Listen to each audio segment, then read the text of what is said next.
Hello, everybody. Welcome to the Boss Rush Podcast, a great place to play games and be better. I am one of your hosts, Corey Derrick, and alongside me, as always, is the man who hates free gifts, LeRon Dawkins. We're still doing this. Yep. Hello, everybody. It's okay, Oh, LeRon. you're not even getting a what's Nope. poppin'. I know. Yeah, just hello. Just hello. No, he's angry at me.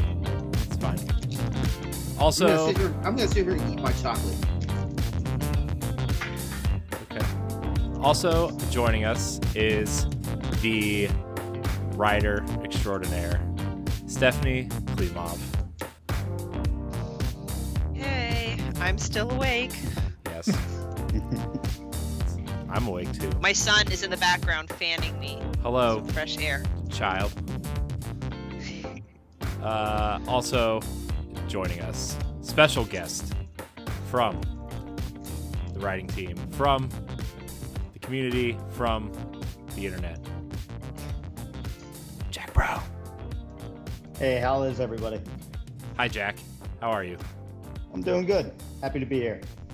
I'm glad you're here. I'm really jealous of your Tetris piece wall. I think I said that when you first showed it off, but I really haven't seen you in person since then, so Yeah, no, thanks. It was a fun project to make then.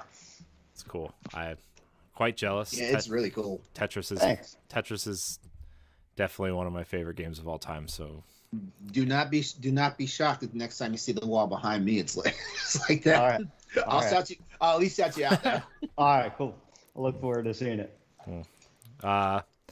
So how's everyone's week going? Everyone having a good week? Bad week? Great week?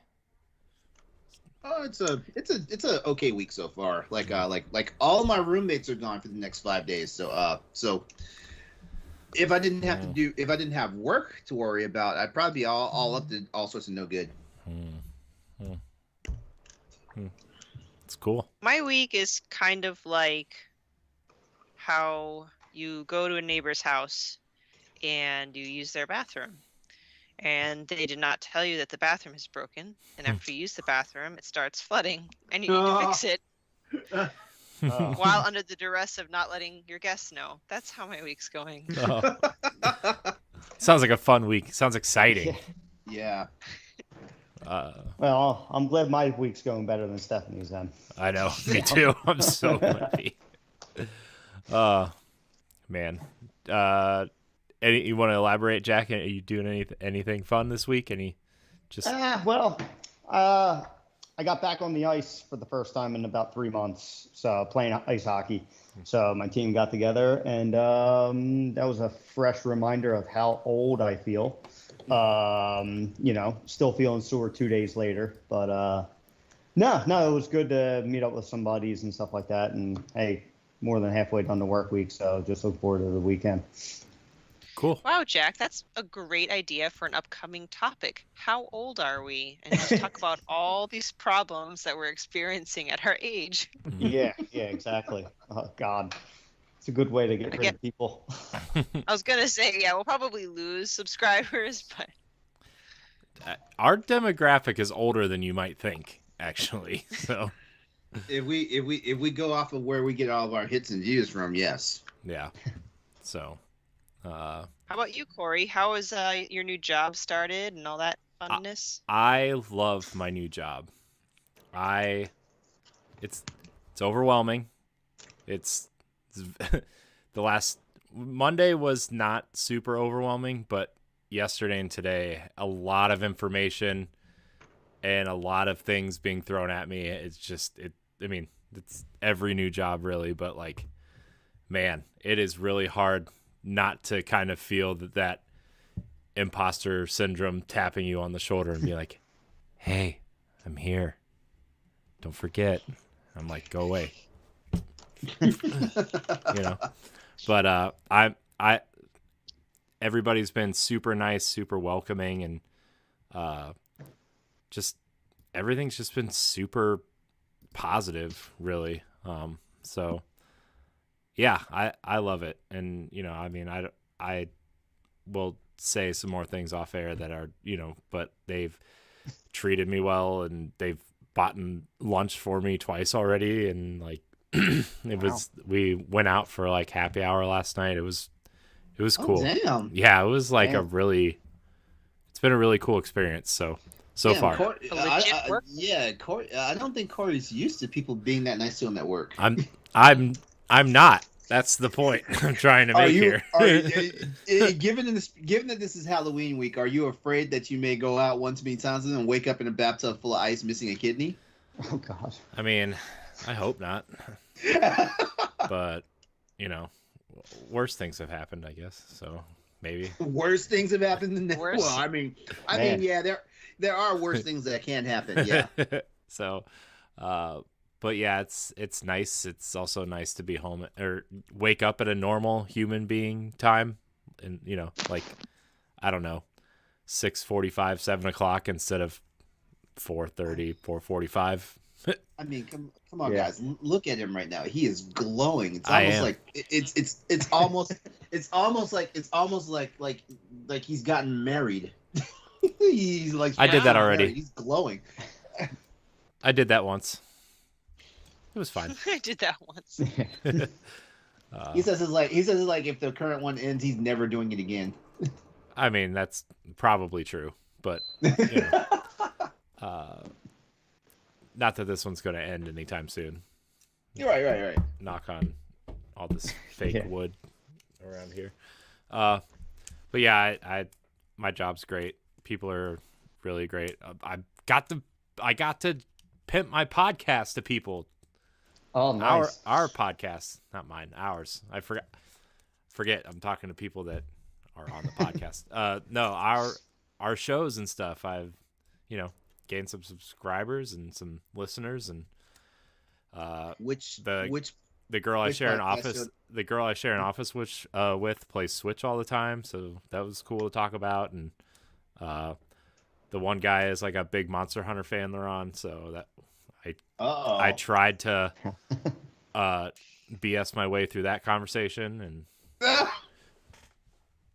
no, I said See, we have a that's- couple people that love Monster Hunter on the shows, so See, that's all it takes. Got to pimp out the program, like me and my dating sites. yeah. See, It's like, hey girl, what do you like to do? I speak on video game podcasts. What's the name of the podcast? Well, so you know, it's called Boss Rush, and I give them the rundown, and like, yeah, I'll check it out. I'm like, sucker. Jack, it's your turn. You gotta tell all your hockey friends about it now. Oh, no, yeah, they have been hearing about it, you know. So we have a chat thread, and also, you know, my guys at work and such, you know. Whenever I write out articles and stuff like that, I flood them, and half the time I'm sending it to people that don't even know what the hell I'm talking about. But, you know, anything to spread the news. Well, it's cool. It's sometimes it's like weird because sometimes when you get out into like the quote unquote real world, like especially in this area, people kind of like look at you weird when you start talking about video games still, and it's like kind of, you know, sometimes I forget that not everybody is like us and just, you know, it's what we like to do, you know, and it's pretty cool. So me and the one guy were talking about Metroid Dread the other day, so that was cool. Did you tell him this really cool guy wrote a review on it? I said we have a review, but I wouldn't trust it. I'm just kidding. I'm just kidding, LeRon. Man, you really dislike me. What did I? No, Remember, I'm one of the reasons why you have this new job. I know. To be fair, no. Here, this is what I was told. I was told that I was hired because of glowing references and because of Boss Rush. They said it had nothing to do with previous work experience. I'm like, probably smart because there's hardly any. Because nobody would hire me for, 2 years. Based. Oh. So thanks, guys. You guys all got me a job. Yeah. So, man, but yeah, I'm like, I got out of the shower when I got home, and I told my wife, like, it's so nice to just sit on the couch and not be tired and like sore and feel broken. Like my body's broken. Speaking of broken, so Uh-oh. Here we go. So okay, I got it. It's a show about games. Okay, we're gonna get there. Shut up. My job let me go a week early, so I kind of had a week to like recover and kind of relax and kind of do whatever. I was like, yes. Wednesday rolls around, went to go see James Bond with my dad, right? Went out to eat. We kind of talked about it on last week's show. Thursday comes around, did something on Thursday. Friday, my wife buys me a full body deep tissue massage, right? So I'm like, all right, I'm ready. Never had one, been standing on my feet for like 20 years between, the restaurant and this last job and multiple other things. Here we go. So the main thing for people that don't know, a deep tissue massage is to rid your body of the toxins and really rub those muscles out so you feel sore the next day. Well, let me tell you, that night I was super sore, but I also started feeling really sick. Not drinking enough water? I guess not, but I was like chugging water like it was my job afterwards because she said, better drink some water or you're going to hate me tomorrow. Haha. I'm like, I don't really know what that means, but okay. Yeah, were you super nauseous? Oh my gosh. Not only was I nauseous, like I had a fever for almost 2 days. What type of massage did she Yeah, get? exactly. Like, Give you COVID? no, it wasn't COVID. No, I had one of those take-home test things. It wasn't that either. It was just like, and very rarely, but it does happen. You experience flu-like symptoms from these. And I was like, look, I'm not somebody who complains about being sick. I go to work when I'm sick. I try to like power through it, whatever. I told my wife, I don't remember the last time I felt this sick, but I was like, somebody knocked me the fuck out. Like I couldn't move for like a day and a half. And then I was fine. Well, Sunday night I was fine. Well, No, I mean, you said you've never had that kind of massage before, right? Mm-mm. Yeah, so instead of transitioning from like a Swedish massage going straight into a deep tissue, yeah, you probably had a lot of shit broken out of you and maybe just kind of overwhelmed your system. Yeah. And so that was fun. That was a fun weekend. But it will transition into what we've been doing with our lives. But I'm going to get through the housekeeping first because I can't just do that. So, by the way, LeRon, you're welcome for the doc. Oh, stop. Except now I can't find it. So I haven't asked for a doc in like 2 weeks. I know. I just like giving you a hard time, LeRon. Once I realized that the format never changes, I stopped asking about it. Now I can't find it. See, this is why I don't send docs. Hold on. I sent it to Jack.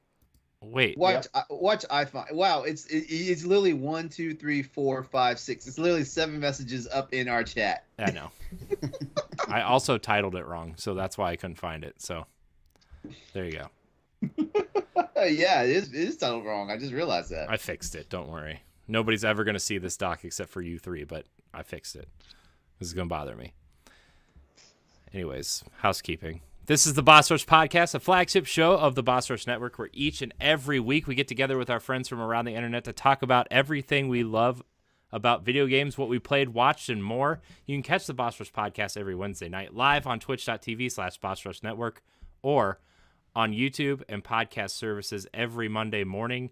Follow us on social media at Boss Rush Network. Join our Discord and Facebook groups and find all of our shows and content on bossrush.net, including LeRon's Metroid Dread review, Jack and Stephanie's banter pieces, and more. So, You mean Ed and Jack? Well, I mean, I've done banter before, but I know Ed and Jack did a collaborator. Y'all did a wonderful. You Yeah, know, y'all did a wonderful collab on the Nintendo 64 expansion pack stuff. Yeah, that was fun to work with Ed with that. I know it's been a hot topic, but I thought it was a fair assessment anyway. We got both major points out there. So for everybody's on the expansion pack right now, is it what you hope for? I have it, but I haven't utilized it yet. I'm trying to wait to spend money because by the time I get paid from my new job, it'll be almost a month since I got paid last. So, trying to I do get my last paycheck's supposed to come in the mail for my old job this week sometime, but let's be honest, it's probably not. So. I've seen a few things on Twitter, and I think the person was using a Pro controller, so I really don't know if it's a specific issue, but I guess sometimes the controls can lag just a little bit. Yeah, I've noticed. I mean, even on the NES and Super Nintendo games, the controller lags a little bit, especially if you're farther away. Kind of sucks, to be honest. That's why I make Ed play the games. When we used to do when we were doing our retro game show, which I still want to bring back at some point. I would always make Ed play the games, and I would capture the footage. So. Yeah, I haven't dipped in LeRon. I was on the outside, but yeah, I'm waiting for everything to get worked out before I pull the plug. But yeah, there's really nothing in it that I'm interested in at the moment. That's kind of the same way I feel. Like I'm not in any rush, and I know I've mentioned it before. Like Nintendo 64 was not like a system I gravitated to when it was a current system, and so it's something I don't really have a desire to revisit that much. Like I did tell somebody though, I'm like I will give Ocarina of Time one more attempt. It'll be the first time I played this game in the 23 years it's been out since it first came out. I'm going to give it one more attempt to see if it can finally change my mind about how I feel about all the other 3D open world Zelda games. Ooh. Can you please stream that experience? Yeah. No, because I already know I'm going to get annoyed at hey, listen. I know. Stephanie, for us. I have a good idea. Okay. Some form of us. We should just make it a Let's Play series on Boss Rush. But we can do it through Nintendo Switch Online. So we can all jump in a Discord call. Somebody can play it and I'll record the footage and we can just go through the game and play it. That sounds okay. Fantastic. Please. That's the only other way that I could imagine playing it and making it feel new again. Yeah. LeRon will be the one actually doing the controls, so he can. Oh God! Why did I even open my mouth? Jeez. I know it kind of crosses over with the idea that Galatrad and I were talking about called Timeline, which now that there's time, we might still actually get to do it now. But we're gonna do it. We're also gonna do a monthly Mario Party show, I think, too. I will only play with you guys if you're playing the Nintendo Switch version. I mean, the current one, is it Super Mario Party? Is that the name of it? Well, we're gonna swap between Super Mario Party and whatever the new one is. Mario Party Superstars. They don't make it easy to follow which is which. No. They don't. I have the current one, so if it's going to be that, I'll be happy to join. I'm starting. I will also join that one. Cool. Neat. Look at us, guys. That's the only Mario Party game I like. Planning. All the other ones can die in a fire. Planning on the fly. Teamwork. Yeah, great ideas. People are Let's not forget them. People are like, what are we haven't heard a single drop about video games. And now they're planning other content. Jerks. About video games, though. It's true. It's fair. One of the greatest video games of all time, I'm told. So, What game is that? Ocarina of Time. I'm told. That's I said I'm told. That's what everybody keeps telling me, and I'm like, no, because like my earliest experience with it was turned me off to like every other game in that vein. You didn't play Twilight Princess. You disappoint me. I did not play Twilight Princess because guess what? It's okay. Moving on. Okay. Who's We're not getting into this. No. I just have one serious question here. Mm-hmm. The Twilight Princess is in what timeline of The Legend of Zelda? Because isn't there like 3 different continuities? It's It's in in the the child it's child timeline. yeah. It's in the child timeline. The child timeline is technically which games? I think it's Majora's Ocarina Mask, of Wind Time. Waker, Twilight Princess. Okay. Wind Waker's in the adult. Is it? Timeline. Yeah. Yeah. Which it's the opposite of what you would think because you play as adult Yeah, Link and so- Twilight Princess, and Let's Yeah. none of it Because matters. He returns back to a child, goes through Majora's Mask. He kind of grows up with no one really knowing his accomplishments, and you think of hero shade and all that nonsense. And then Twilight Princess happens. Okay, now you said that it makes sense now that because I actually enjoyed Wind Waker, so it makes sense. So there's something subconscious about like this whole thing with me and everything that's been spawned from Ocarina of Time.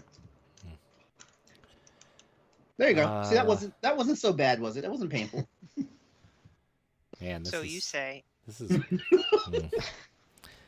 these timelines, man. People really have this. Oh, it's mapped out pretty. Mhm.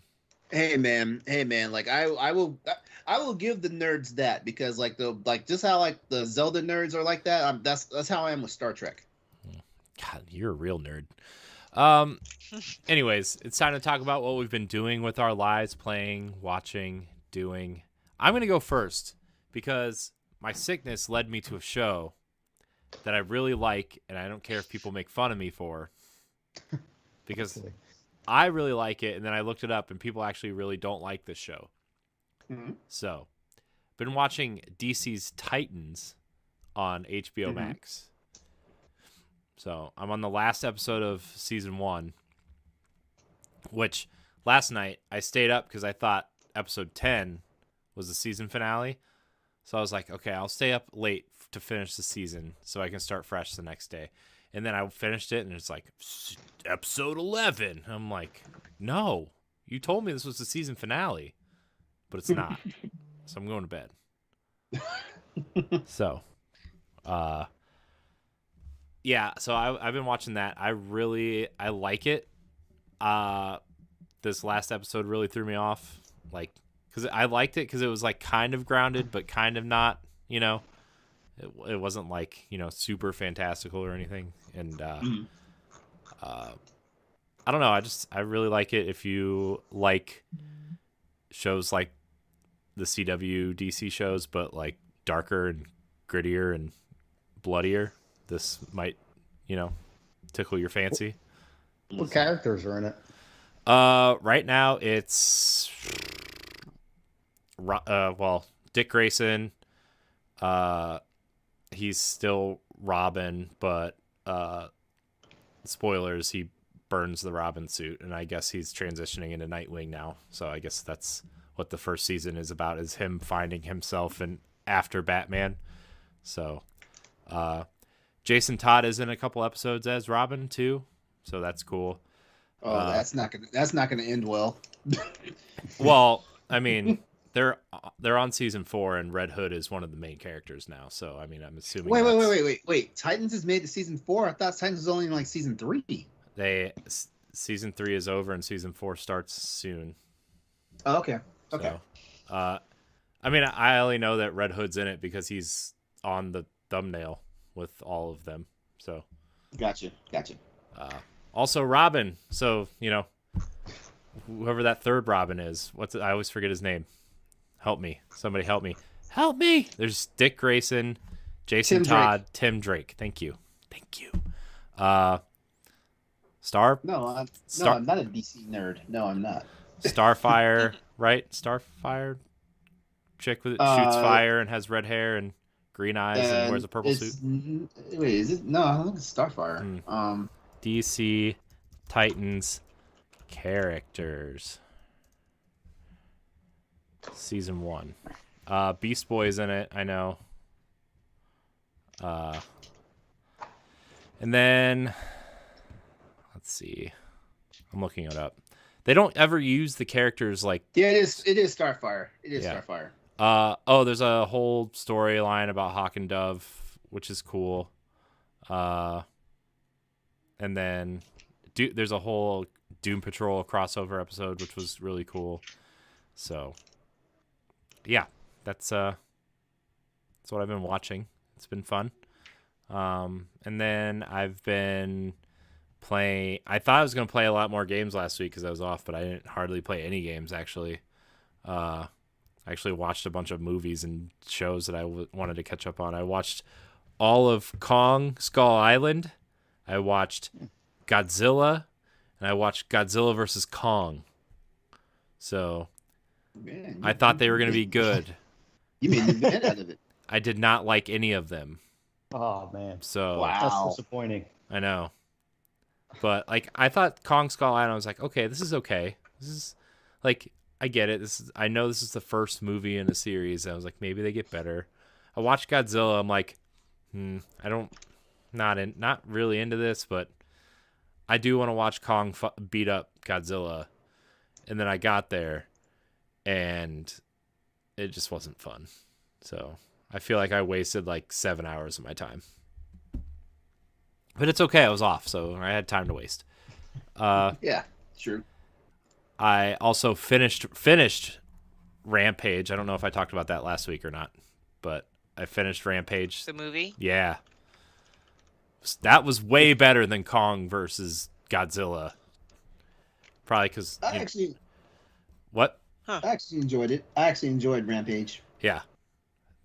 I think people... Maybe I will check it out. When they talk about video game movies that are not awful, they skip this one, and they shouldn't, because it's fun. So,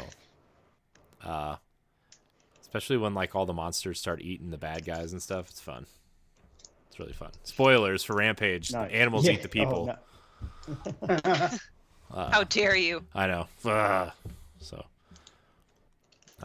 what else did I do? I played some Metroid, but not a lot. So there's nothing new to report. I'm still lost. And I played some Tetris Effect. Spoilers, music's still good. Not much to report there. I stopped playing Sable because that game sucks. Sorry. I tried really hard, and I appreciate the work that these two very talented developers made this game. And a really cool art style and a very distinct animation style. And I appreciate that. I do. But the game What sucks. game is this? Sable. Spell it. Sable. Okay, I just want to make Yeah, sure it's it on wasn't Game some. Pass. It's on Game Pass. I just want to make sure it wasn't some like stylized like spelling of the word sable. No, it's. I mean, it might be, but that's how it's spelled. I don't know. You No, know? that's how you spell it. I mean, that's kind of it. Yeah. So now that I'm out of the way, Jack, you're our guest. We're gonna go your way second. All right. Couple of shows I've watched. One on Hulu called Dope Sick. It's about the opioid crisis and how it really started and how it got to where it is. It's definitely a heavy show, but it's really good. Michael Keaton's in it. Hasn't been too depressing as of yet, but I'm sure we're going to be turning a corner there. I think there's only like 4 or 5 episodes out right now, but yeah, it's definitely worth checking out if you're into a more serious drama. And also one of my favorite shows, Curb Your Enthusiasm, came back this past Sunday. So I just watched that newest episode last night, and yeah, it really hasn't skipped a beat. It was an okay first episode in my opinion, but I can't get enough of that show. That's just a show I always return to. Larry David's just such an asshole. It's just perfect. And as far as gaming wise, I got a lot of gaming in. A couple of buddies of mine, we went away. Just the guys. We got away from our families. It was a nice little weekend where we just hung out, played video games, and acted like we were in college again. So that was pretty cool. Nice. Yeah. Yeah, it was really neat. But played a bunch of multiplayer games, such as we played Mario Kart, or not Mario Kart, Mario Golf Super Rush, or whatever subtitle it has. But the biggest one we played is Super Blood Hockey. It is like an 8-bit style violent hockey game, and it's hilarious. It's on Switch, and I think it's on PlayStation as well. But yeah, we played that a lot, and did some prep for the new Metroid Dread board coming up on Tetris 99 this weekend. So I've been, getting some practice in on that. Got to get that new board, and I'm wrapping up Kenna Bridge of Spirits. I'm towards the end of that on PS5. That game has been fantastic. The art style, the sound design, the combat. It's been a real good time. Yeah, I heard nothing but fantastic things about that game. There's people that I know that play games that haven't played it. It's a good combination of like a Zelda style with God of War style combat, with some light Pikmin puzzles, and as if Pixar did the animation. And that sounds just like a mess of 4 different great combinations, but somehow it works. Nice. Yeah, that sums it up. That's a lot of gaming for me. Usually it's I might get 1 or 2 games in, my schedule. But yeah, having that weekend really paid its dues to get caught up. Cool. Kenna's one that's on my list. It's like that is like the game. As soon as I can get a PlayStation 5 at some point, that's the game. That's like number 1 on my list right now, for sure. I don't think it'll disappoint. It's actually I found it a little bit more difficult than I was anticipating. I like games like God of War where the combat's challenging, but I was caught off guard a little bit by how challenging some of the encounters can be. So, don't let the art style make it seem like it's a very friendly game. It's kicked my ass a few times. Cool. Yeah. LeRon, what are you doing? All right, so let's see. Last week I finished up Only Murders in the Building. Good show, by the way. I didn't realize watching the first episode that I was gonna like it as much as I wound up liking it. It's of course like Steve Martin and Martin Short, like they've always been like a great dynamic, but I didn't realize how well Selena Gomez was going to gel with them. And honestly, the reason why I even started watching the show is because I was like, wait, Selena Gomez is in a show with Steve Martin and Martin Short. Like, I will watch one episode and see what it's about. And it wound up being a very good series. Like 10 episodes is on Hulu. And the finale was great. Yeah, I can't say enough about it. So if you want something interesting to watch, and don't need a long commitment, give that show a try. I haven't been playing anything new, but I have been playing Dead Space because I'm supposed to be doing this October marathon. And with the exception of last night, I played 3 nights straight. So, oh, by the way, Stephanie, thank you for tuning in. Hey, yeah, I tuned in and said, "Hey, go kill it," and then you didn't say anything to me, so I left. I was about to thank you because I saw your comment, and then I checked after I saw your comment, and you were already gone. But yeah, I was about to thank you, man. Chill, man, chill. I'm just kidding. I actually went in to use my my Prime subscription, but you can't do it on your phone. You have to be logged in on a PC to use it. So, sorry. Oh, you lost my Prime subscription because I couldn't log in. It's cool. It's cool. But I am curious, Stephanie. Did you? Yeah, that's right. Because you were going on Pow Block Monday night. So how much? How much did you see that that Monday night? Because because let me tell you, like I actually did 3 chapters that night, which is good for me because like I was normally doing 1 chapter every stream, but I did 3 chapters that night, and did you see any jump scares? No, I think I was probably the first 30 minutes. Okay, you missed them. There was like 3 jump scares on me, and you Well- can visibly see it on the stream. Ooh, well, I'll thanks for the heads up because that's kind of what I've been catching up on. So, What Dead Space? yeah, so like not to completely move on to my part, but one of my answers of what I am watching is not watching any TV. I'm just watching LeRon's playthrough Dead Space because I'm catching up, and half the time I can't get him live. So I'm like, all right, I'm going to start from the beginning. So I'm slowly but surely watching through it all, and you're giving me some great tips for when I eventually play Dead Space, like don't shoot the head. So Well, that's one of the things I have. That's one of the things I have been trying to do. Also, like I've been trying to give everybody like hints and pro tips just to make their run easy. Depending on where you watch the recap at, though, did you notice I made one terrible mistake and left like 3 bodies in the room?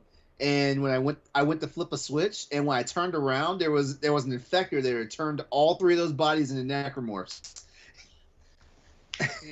Yeah, like number one piece of advice, like you see a corpse in the ground, stomp it until like all the body parts are off of it, or shoot it. Cool. like I said, when it comes out on PS5, that gruesomeness is going to be even more real. I don't even I can't even imagine because I saw I watched the developer's diary on that because they did like a 50-minute like dev diary on that and on Twitch and they showed some of the new stuff they're doing, and I'm like, man, like they're about to turn this game on its head. So like people like me who kind of know it, like in as muscle memory, I'm like, man, there's gonna be a whole bunch of stuff that's in here that's gonna be throwing us. Kind of like how people were with like Resident Evil remakes, and those games. Like I guarantee you, they're gonna throw some crap at us that we're not prepared for. Cool. Well, Stephanie, I guess you're last Well, this week. as I had just mentioned, what I'm watching this week is all of LeRon's stream of Dead Space. So for those who haven't checked it out yet, start from the beginning and catch up like I am. I am reconsidering rebooting or resubscribing to Hulu because there are just a number of shows that look interesting that are all Hulu at the moment. And I think that might include Legends of the Hidden Temple because I feel like that would belong to Hulu. And like I need to see all that stuff, so I might turn my Hulu subscription on. I had family visit over the weekend, so I kind of kept to that. I'm mentally preparing for November. It's National Novel Writing Month. I'm going to get my 5th novel written in 30 days. Wow. Suicide Ooh. mission. But thankfully I was able to get some writing and gaming done before that. So right now I'm just playing too much. I still am working through Ghost of Tsushima.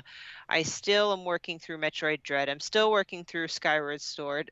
I'm still working through The Medium. Gosh, she's been hanging out with Ed too long. Yeah, for real. Right? It's stressing me out because I usually like to only focus on one game, maybe 2 at the most. But I just finished a game called Roki because a updated version for current gen consoles will be released in a couple days. Tomorrow, I think actually tomorrow. So I completed the game and I wrote a review and it's going to be released tomorrow morning. Ooh. Oh, very cool. Or by the time this is heard, it would have already been out. Check it out. Check it out. Where can they check that out, Stephanie? BossRush.net. Yeah. Plug-in shit.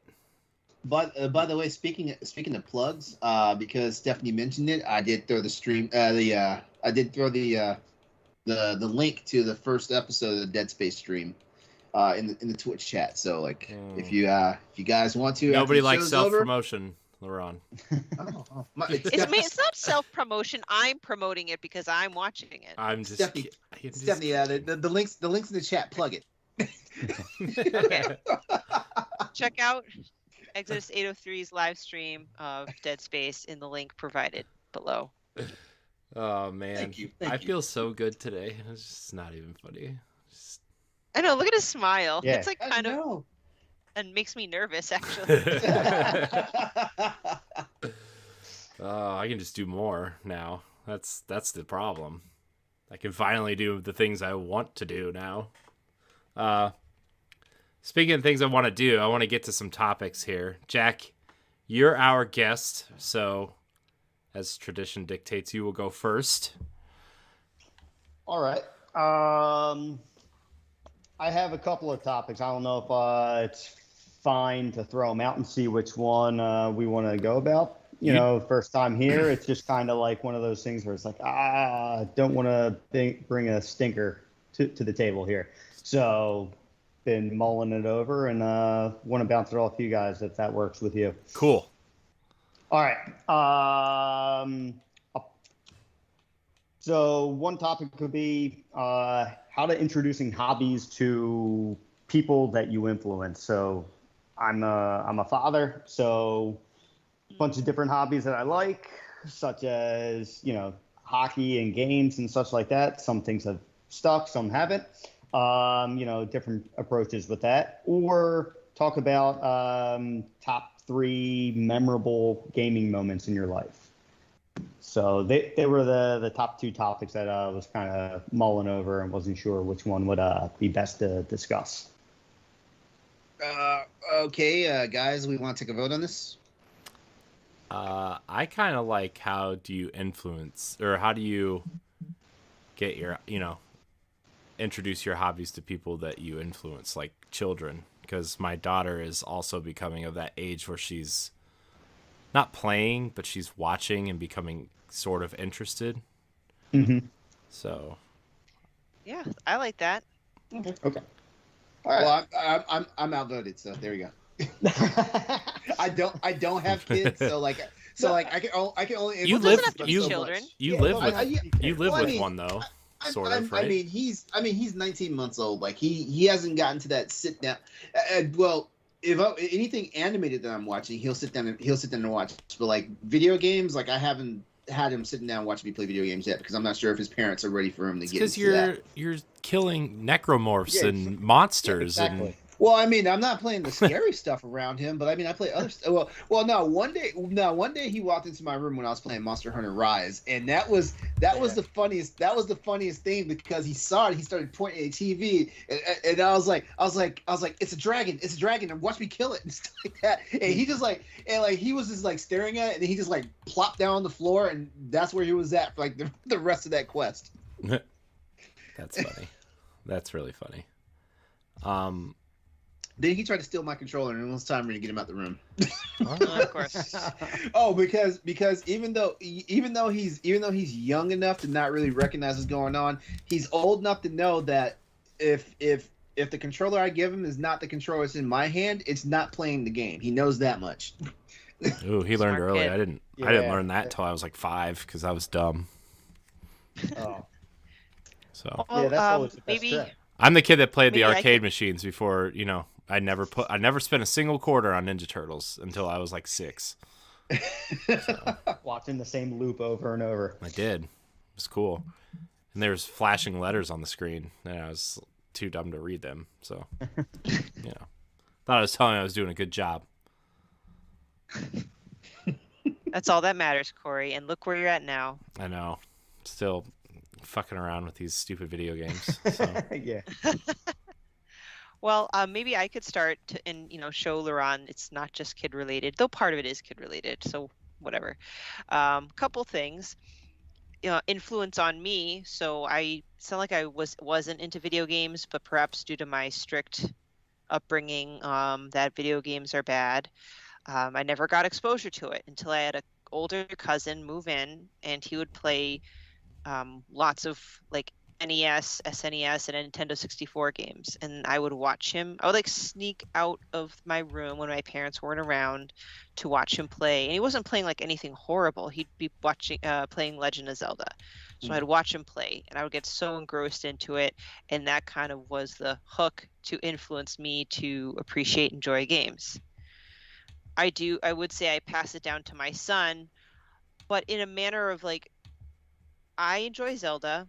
I like old school Zelda, so I put on Ocarina of Time and I played it, and he would just sit there and watch and admire. And soon he has a very artistic side. He starts drawing his own dungeon maps, Oh, like cool. and where treasures Yeah. could be found and what weapon would be there. So he's drawing like map after map after map. Like this one's the fire temple, and this one is the forest temple, and you get the map here and the compass here. Like he got really into it, and I wasn't even. My intention was that far. It's just like, hey, I'm just gonna sit down for 30 minutes. Created a monster. Now you know what? Now Yeah. you know what's cool about you relaying that story. Like I mentioned earlier today. Like I was in Target today, right? And I ran down the school supply section because I needed some pins for my office and stuff like that. And I saw like the notebooks that one side is like the regular line paper and the other side of the paper is like the grid stuff. And I remember like fondest memories of when I was younger. You guys remember the game Gauntlet? Yeah. Mhm. I used to get the grid paper. I used to make my own mazes and maps and stuff like that. And I was like in that aisle at Target, and I was just like super nostalgic for a second because I was like, man, like, why did I stop doing this? And I think and I was thinking about it, and I like walked out of the aisle, but like while I was in the store, like I was still thinking about it. I'm like, the only thing I can think of is that I had people like older people telling me like like stop worrying about video game stuff and stuff like that. So it's kind of like it killed my imagination because I almost picked up a pad and would like for the first time in like 20 plus years and thought about drawing some mazes and maps and stuff like that, but I didn't do it. I feel like I've lost my imagination. I feel like I'm right there with you. At some point, it gets beat out of you one way or the other. That's why I'm like encouraging Nikolai before it gets beat out of him. Like, hey, you want to draw 30 pieces of paper and 40 mazes and whatever with Link on them? Go right ahead. He was Link for Halloween last year. He's going to be Link again this year. Not by my request. He requested it. So I was Zelda last year, and I'm going to be Fi this year to be like the companion costume person. Yeah. So that's kind of like influence. Like I'm like, you know what? I feel like the Zelda franchise is good for him. He hooked onto it without me forcing it on him. It shows a young boy like growing up, being strong, doing the right thing, and kind of struggling, and so on and so forth. So I'm cool with him kind of, latching on to that. And that kind of is a slow introduction to video games. He's not wicked smart with his hand-eye coordination, so he doesn't really know how to play. But one quick, like, non-family related influence, it wasn't necessarily video games, but it's a tabletop game. So I met a friend who got divorced, and she was in a Dungeons and Dragons group, and she would play with her husband and like 4 other people, mostly couples. So when the husband left, she's like, would you like to join us in Dungeons and Dragons?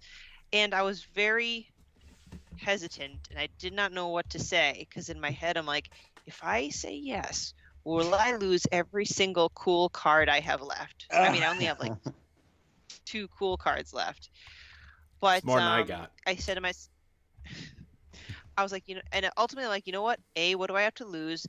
I'm really going to be there for the social aspect because the people that were playing, they're really cool. Like, they're not too uptight about the rules and you need to dress up when you're there or something crazy. It's just, we all get together, we have our characters, and we play out the game. We have a great DM. He's awesome. So that's in a sense of something introducing me into a game, albeit not a video game. And it's just it takes a little bit of curiosity, a little bit of open-mindedness, and the actual people that you'll be interacting with in this activity. Because if you're around good company and having a good time, what does it matter? That's true. It's fair. It's true. Yeah. I was going to say, I think you got the result that I was looking for with my son as far as The Legend of Zelda. back when COVID was full force and introduced, I spent the time going through a lot of the old Zelda games and replaying them with my son. And he was into it for a time. You know, he thought he was playing. I successfully pulled off the trick of, hey, this is your controller type of deal. And he was talking up and down about, oh, it's Ganon. And, you know, everything that was a bad guy was Ganon. Or when we got the Majora's Mask, oh, the moon's crashing and this and that. And it was just, you know, he's talking to my in-laws and they're looking at me like, what the hell is he talking about? And like it does with a lot of kids, it quickly comes and quickly goes. And that's fine. I enjoyed the moment. But then since it went away, it's like, man, I don't have my gaming buddy anymore. And that's where like I was coming up with this topic of, I don't want to force it upon him. I want it to just catch. And there's been a couple of other things like that, like with baseball. Like I grew up with baseball. The timing for it was just perfect in my neighborhood that I grew up in. And again, going back to COVID, such a topic that will never go away, it seems. My son missed out on T-ball because of that. You know, so now that he's a little bit older, what he's signed up for, he's too old for T-ball. And that's a big step about learning, you know, just the basics of it and just hand coordination and all of that. But I was like, he was kind of interested. And then I was like, no, we'll sign you up. You know, we went to the first practice, 15 minutes in, he was just like, all right, it's time to go. I'm like, no, but we're here. We're seeing it through. We talked on the way home. I'm like, look, if you really don't want to do this, then that's it. And we signed, and you know, we exited baseball and signed him up for the scouts, something that wasn't familiar with me, but it actually works perfect for him. And that's awesome. I'll learn all of those interests and stuff. And now it's like at the point, it's like, okay, how do I continue to do this in a successful way without being greedy? And that's where it's like, yeah, I guess it's just kind of like a luck of the draw, so to speak. You know, because he has come down every now and then to play, what is it, the Astros Playroom on PS5. And he actually, he can play through those levels by himself, which is impressive. It's great. It's a lot of fun to watch him play. Wait, how old is he again? He's 5. Okay. So, you know, he's played through, there's like 4 actual levels and he's, you know, there's a lot of crazy controls to show off the controller and he picks it up and it's like, oh, this is really impressive. But also in the same sense as like, okay, it's been the summer.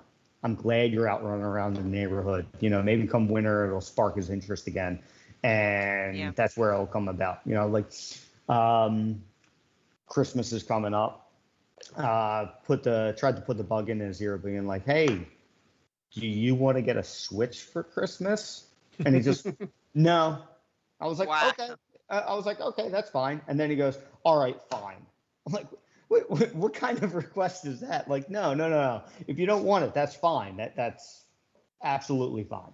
But yeah, you know, there's other aspects of it where it's like, you know I've been influenced. It sounds like I had a bit of a similar upbringing that Stephanie did. I wasn't allowed to have video games as a kid. And that, I think, made me love them more when I finally got a job as a teenager and was just like, well, this is my money. I'm buying them, you know, and then really got into it. And maybe that's what I got to do. Maybe I got to let my kids know they can't love the things that I love. And then they'll want to do it out of spite. Wow. Good old reverse psychology. Yeah, exactly. Yeah, that can definitely work. And it also, you know, because there's a vast, you know, genre of video games that, you know, maybe there'll be one that'll catch your son's interest. I got lucky with Zelda because I think my son has a similar creative mind as myself. Like, he already loves drawing and loves making up stories, so he's kind of already into that super creative, open-minded, like, oh, let's make stuff up kind of thing. So with Ocarina of Time, to see all that story unfold and the bosses. I think that kind of just clicked with his type of imagination and creativity. So, like I said, I'm not sure if it's kind of a developmental thing, like going into temples and getting a temple map. He all of a sudden gets excited to draw a map. So I don't know. I'm not sure if he'll feel the same way if I start playing through other Zelda titles. I'm actually playing Skyward Sword with him right now, and we'll see. Cool. Nice. Uh, Yeah. my How about you, Court? my nephews are getting to the age where like video games are becoming something that they're interested in, especially the 8-year-old, right? Like he's been into games like Minecraft and a few other things for a while, but he's getting to that age where like he feels like he's too old for the kid games, but he's not old enough to play, the T games, he likes to call them the T games. And I'm like, so sometimes he comes over and he always wants to watch me play the space shooter game, which is Destiny. He's like, I want you to play the space shooter game. I'm like, I'm like, buddy, we're having family time right now. We'll play later maybe.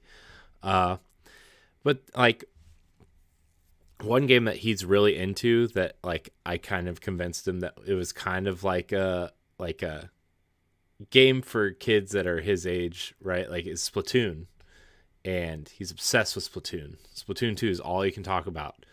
Unless he's here, then he's like, he wants to play the big kid games. Like, he's obsessed with, like, Master Chief, but, like, has never played Halo. He's obsessed with, like, the characters in Destiny, but he's never played Destiny. Like, because he starts looking this stuff up on YouTube and watching some of it and stuff, and he wants to play Halo. And I told him when he was old enough, like, I was like, I wish I could tell you I was old enough to play games like this, but games like this didn't exist when I was your age. So, I think the closest game I was playing that was like gory and stuff at 8 was like Jurassic Park on Genesis or something. Like it was just like, when I was like 10 though, I mean, like I was playing GoldenEye and stuff at 10, but my mom didn't really like that. I convinced her I could play. I convinced her I could play it because there was a paintball mode, and you weren't really killing people. It was the paintball game, but I never turned it on. Let's be honest. But he's like, I don't know. I kind of feel for him because like every kid goes through that where like there's something that they want to do or play, and they just aren't old enough. They're just. I mean, whether it's like movies or games or TV shows or, or maybe they're just not old enough to comprehend the rules of something yet, or, you know what I mean? Like, I definitely feel for him because I know I went through that, but it's been really fun to watch him learn about games through me, I guess, because, I mean, his parents don't really play games, I think I've told this before, like most of us bought a Switch for Zelda and like the prospective games to come, right? Like a new Mario and, 2 new Metroid games apparently and stuff like that. But his, like my brother-in-law bought a Switch because he wanted to play Street Fighter and Bomberman because those were the games that he grew up with, right? And it was just like, it's really cool to see the different perspectives of people who played games who were younger and didn't really continue the hobby. It was more of like a passing thing. And, seeing him be kind of more along the lines of me in terms of how excited he is when games are coming, or he's always like, did you hear about this game for Switch? Did you hear about this game for Xbox? Did you hear about this game? I'm like, yeah, we talked about it on my show. And he's like obsessed with like fake podcasting now too. Fake podcasting. Yeah, like he like sits in his room and like does pretend podcasts and stuff and like. You're his role model. You like no, that's some influencing right there. I mean, not that like we're talking about future content or anything, but I did play around with the idea of letting him and his brother do like a Boss Rush Kids show like once or twice a month and just throwing it up on the YouTube just for him to see like himself on YouTube or something, because I don't know. That would be cool. I think he would be excited, and let him sit at like the desk and not touch anything. You should do but, that. Oh man, that would make his whole day. I know. Make his life, dude. Yeah, He'd be like, oh my god. I sold it a little short there. God. Dude, he took his Minecraft And on the flip backpack side, I'm pretty to sure the a zoo. lot of people would like to listen to that. Yeah, I mean, well, yeah, I guess so. I never really thought about that part of it. People might want to listen. But yeah, it's just I don't know. He's a good kid. I want to like show him, like, I'm not gonna like make him sit down and play Super Mario Brothers for NES. I think that's dumb, right? Like, I mean, I get it. Like, if you want to like historically go back and look at these games and play them, and not that they're bad games or anything, because they're not, but like, I think there are better games to teach kids about, that have better quality of life things and have easy modes and stuff. His little brother, he's 6, and I let him play Yoshi's Crafted World with the, what's it called, mellow mode, where like it gives Yoshi the wings and like triple the health and whatever, and he like really enjoyed it because he's 6. How good are you at games at 6 years old? And he really enjoyed that too, and it's like really fun to watch them grow into games at their own pace. And like, I don't know if the younger one's gonna stick with games. Like, he likes things, but he's not like, he wants to be like Captain America and Ninja Turtles, and we kind of make fun of him because he puts his pants on backwards a lot and shoot, like, I mean, it's just funny. But yeah, I don't know. I like it's we like when we sit down here on Wednesdays, it's kind of, we sit down, we put on a live show, we publish the show, and like we interact with the community and an audience and stuff sometimes, and it's like that's just kind of normal for us. But to watch him see, like, I think I did a podcast while they were here one day, and like he peeked through the curtain, was like watching, and was like, I don't know, the way that we look at someone like LeBron James or Shaquille O'Neal or some famous movie star, or like some athlete that we really enjoy watching, and it's just like we really do have an impact on younger people, and Aww. it's just kind of it's weird to think about, but it's also kind of neat, I guess. So I hope he didn't watch this podcast, because I said fuck like 4 times. So so it's all right. Don't say it around your mother. So yeah. Does anybody else have to go? Sorry, speaking of children, my daughter was like, "Oh, can you get my toys out of my chair so I can fall asleep in it?" So yeah, that's where I was. So I didn't know if everybody went already. Oh yeah. Yep. Oh, cool. Good topic, Jack. Thanks. We're gonna put that other topic in your back pocket so you can bring it out the next time you're on. That sounds good. Stephanie, what's your topic? My topic She wrote it down. Well, I just needed notes because I need to reference some things. So, gaming anniversaries, because I feel like we're hitting a crap ton of milestones of various kinds, and I'm just going to list off just a couple. So in 2019, Game Boy had its 30th anniversary. In 2020, the first PlayStation had its US release 20 years ago. Mario had its 35th anniversary with the release of the Super Mario 3D All-Stars and the Game & Watch and so on and so forth. 2021 is a huge year. Legend of Zelda, 35 years. Metroid, 35 years. Sonic, 30 years. F-Zero, 30 years. 25 years with the Nintendo 64. 25 years of Resident Evil. 25 years of Crash Bandicoot. 20 years of GameCube. And this one stuck out to me, 20 years of Xbox. Because that's kind of kind of a younger age, I would say, right? Mhm. Yeah. So when I see, oh, this is kind of like their first, little baby anniversary, and Xbox is doing something for it. They have like a whole bunch of, stuff like the 20th anniversary headset and the controllers, And the which Halo look pretty stuff. sleek. All the 20th Yeah. anniversary Halo stuff that's out now too.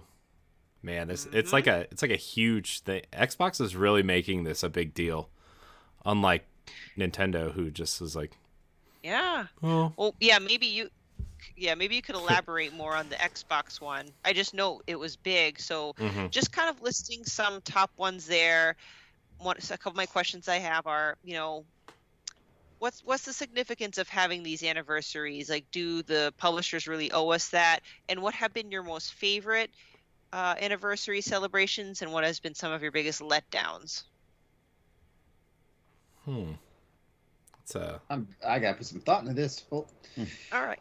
I don't mind going first if you want to think a few minutes. Yeah, go for it. So, one of my favorites had to be the 25th anniversary of The Legend of Zelda, because that's when they kicked off the Symphony of the Goddesses, and they also made a CD that went into the special edition of Skyward Sword. Mhm. So even though there's no like fancy games or collectibles, the fact that Nintendo allowed a concert to just tour around the United States and Canada and play this music just seemed like a unique way to celebrate that franchise, and I just absolutely loved it. I attended 2 of those concerts, so it's near and dear to my heart. I think that's probably like my biggest one. I was a little disappointed about the 35th anniversary of Legend of Zelda and Metroid this year. I mean, I know Metroid kind of gets the crap end of the stick for the most part, but because they knew they were going to release Metroid Dread, I would have thought that they would also kind of use that to give Metroid some sort of recognition that it was their 35th anniversary. I think Metroid fans are just happy to have a new game. Yeah. We'll take anything with it. Yes. Yeah. I wonder, like, I know, like, it's, I mean, gaming is kind of like one that Nintendo totally didn't even promote at all was Donkey Kong's 40th anniversary, which was last year. And I mean, that game here's my honest to God opinion about how Nintendo feels. Nintendo only cares about Mario. Yeah. See that. I mean, And the sad part is Donkey Kong is why we have Mario. Yeah. So, I mean, Donkey Kong, like, I mean, to that point, LeRon, Donkey Kong, like, literally influenced everything that Nintendo did after that, like. Yes. So it's. So do you think Nintendo's just purely going off of like what can sell and what's hot right now? Because even though Donkey Kong has this incredible history and a lot of respect to that franchise, I don't see Donkey Kong as kind of their big money maker right now, right? So. No, I would like a third Donkey Kong game though, like the new ones, because Tropical Freeze and Returns are really good. Yeah. Hell yeah. My theory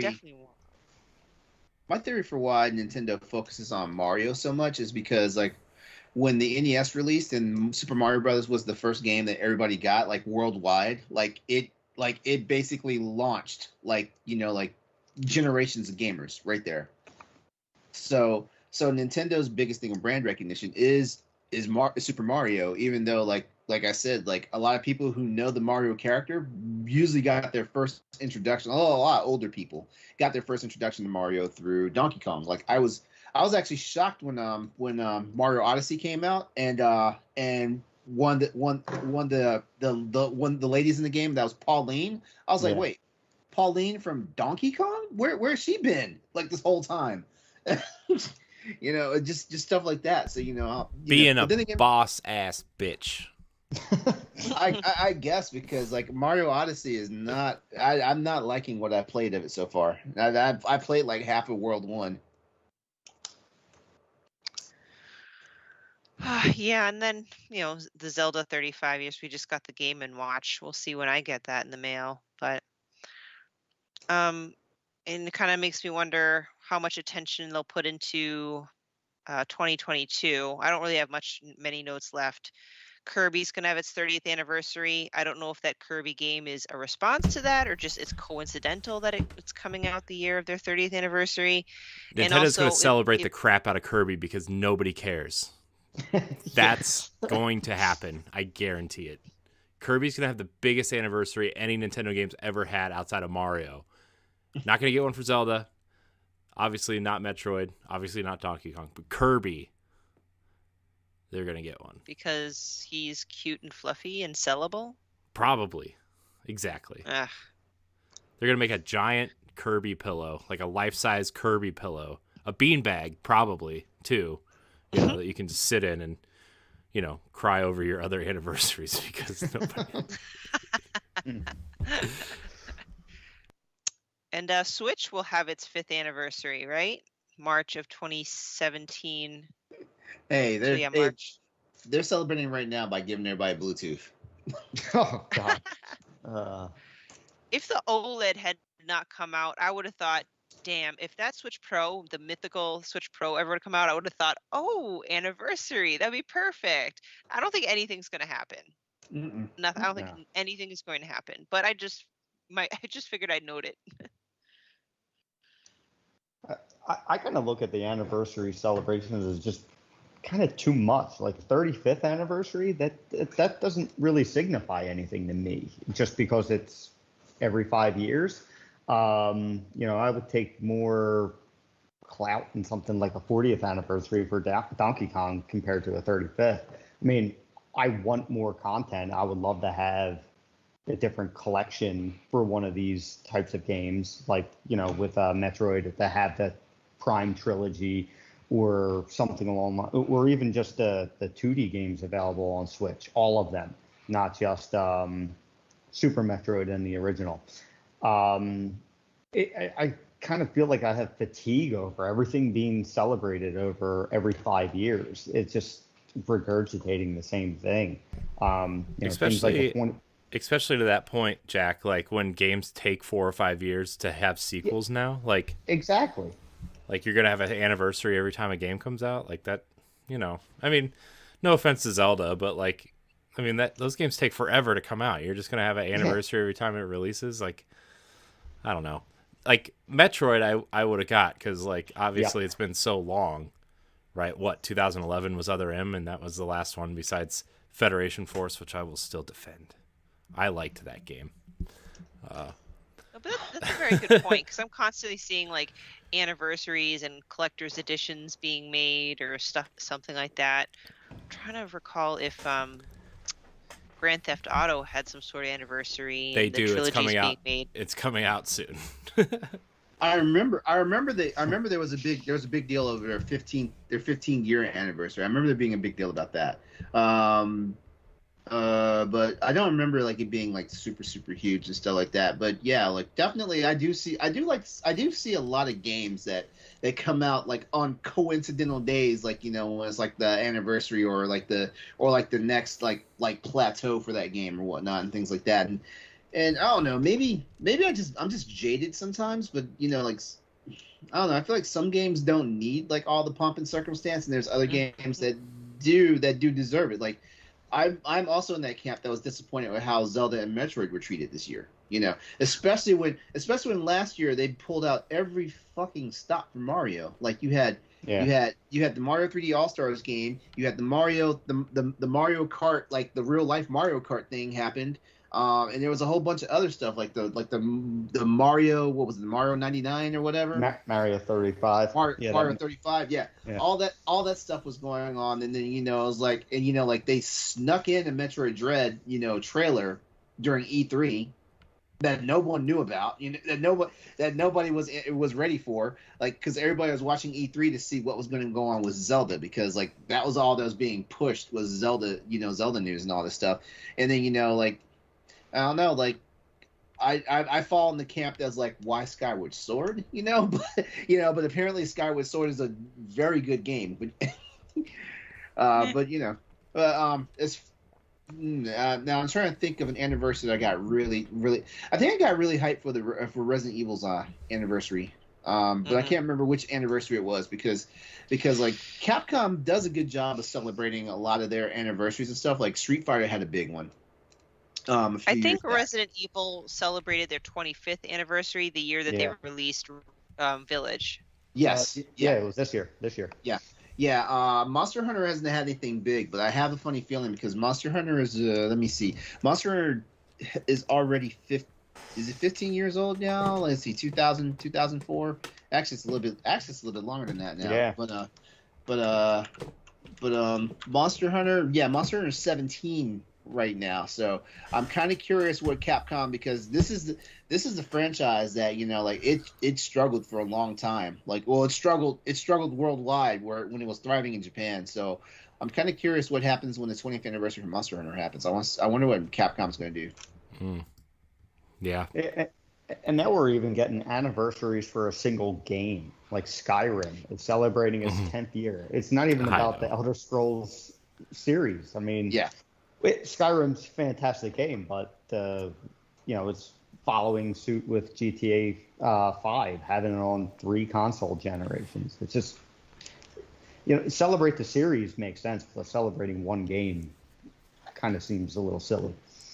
Yeah, unless it's like some major blockbuster, like they change the industry forever with a certain mechanic or whatever, which comes once in a blue moon. So I agree, because it's almost, as much as I'm a fan of anniversaries because all the goodies and collections that I get, I don't think I've ever seen so many anniversaries thrown in my face since I started, you know, working for Boss Rush, and it just seemed like a lot, and I'm trying to figure out, am I supposed to be excited about these? Because these are a lot of things to be excited about, and why am I excited? I don't know. It's just I mean, it's also Pikmin's 20th anniversary this year too. But as of yesterday. Yeah. So it's gonna sound like I'm defending Nintendo. Which when are you not defending hey, Nintendo though? I'm not afraid to throw a punch at Nintendo once in a while, okay? But I think it's why Nintendo's prices continue to stay high long after the game's been out.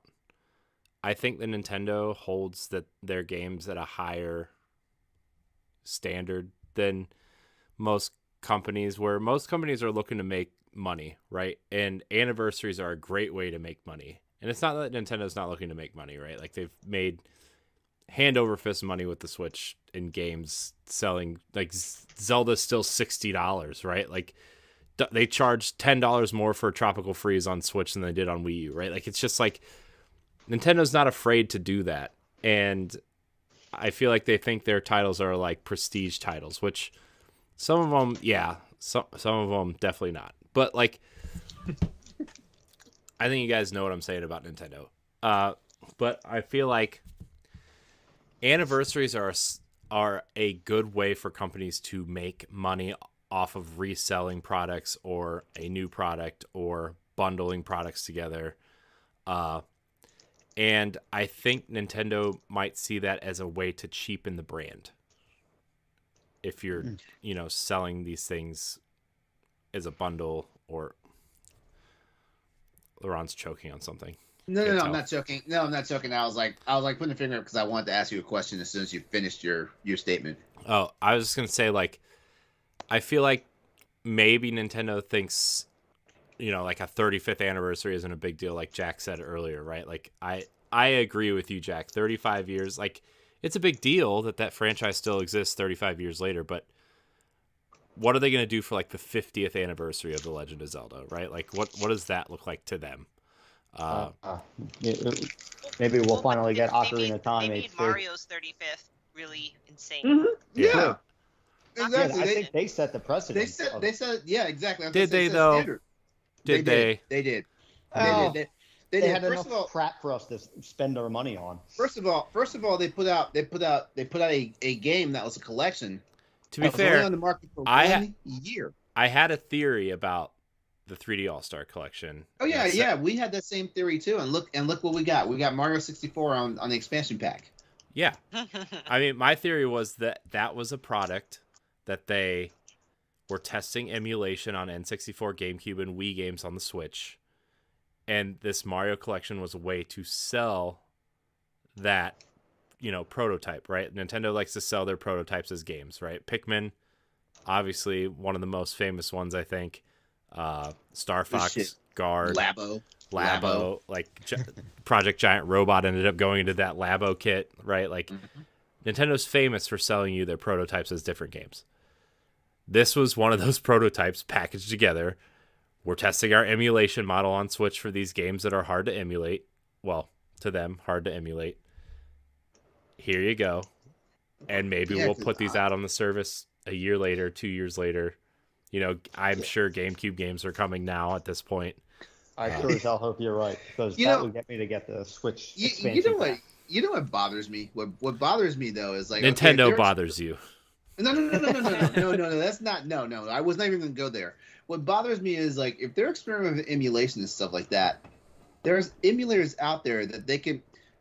They did on the Wii. They sold an emulated version of Super Mario Brothers because they couldn't emulate their original source code, so they pulled it from a ROM. Well, site. okay, there. Okay, so that right. No, I have never heard of people who release emulation software.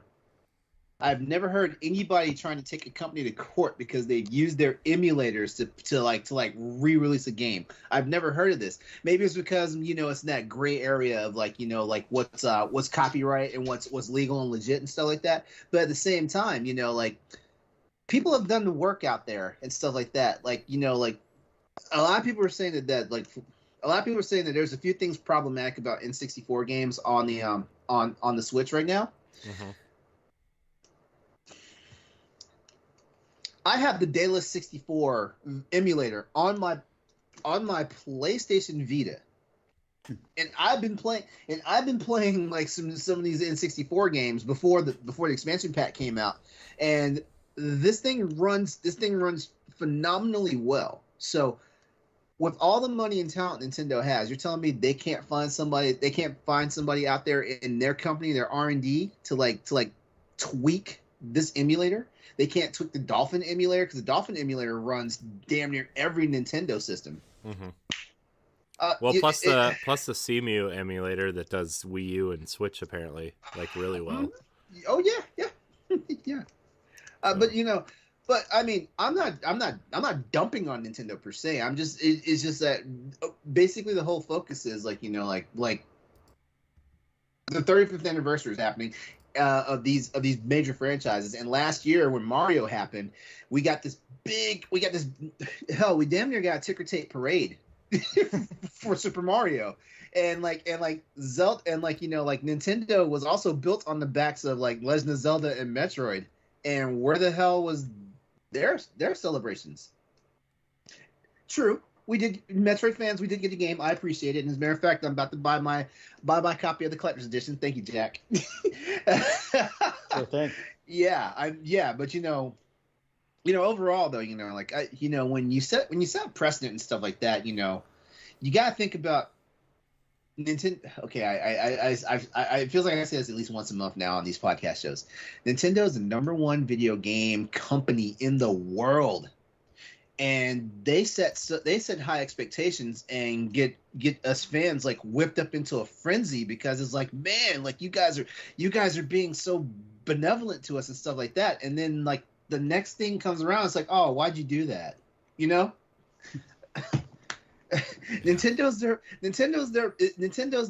their best and their worst PR, and it sucks that it seems like I'm always pointing that out. It sucks. I don't want to be the guy that's always dumping on Nintendo. I don't. But yet here we are.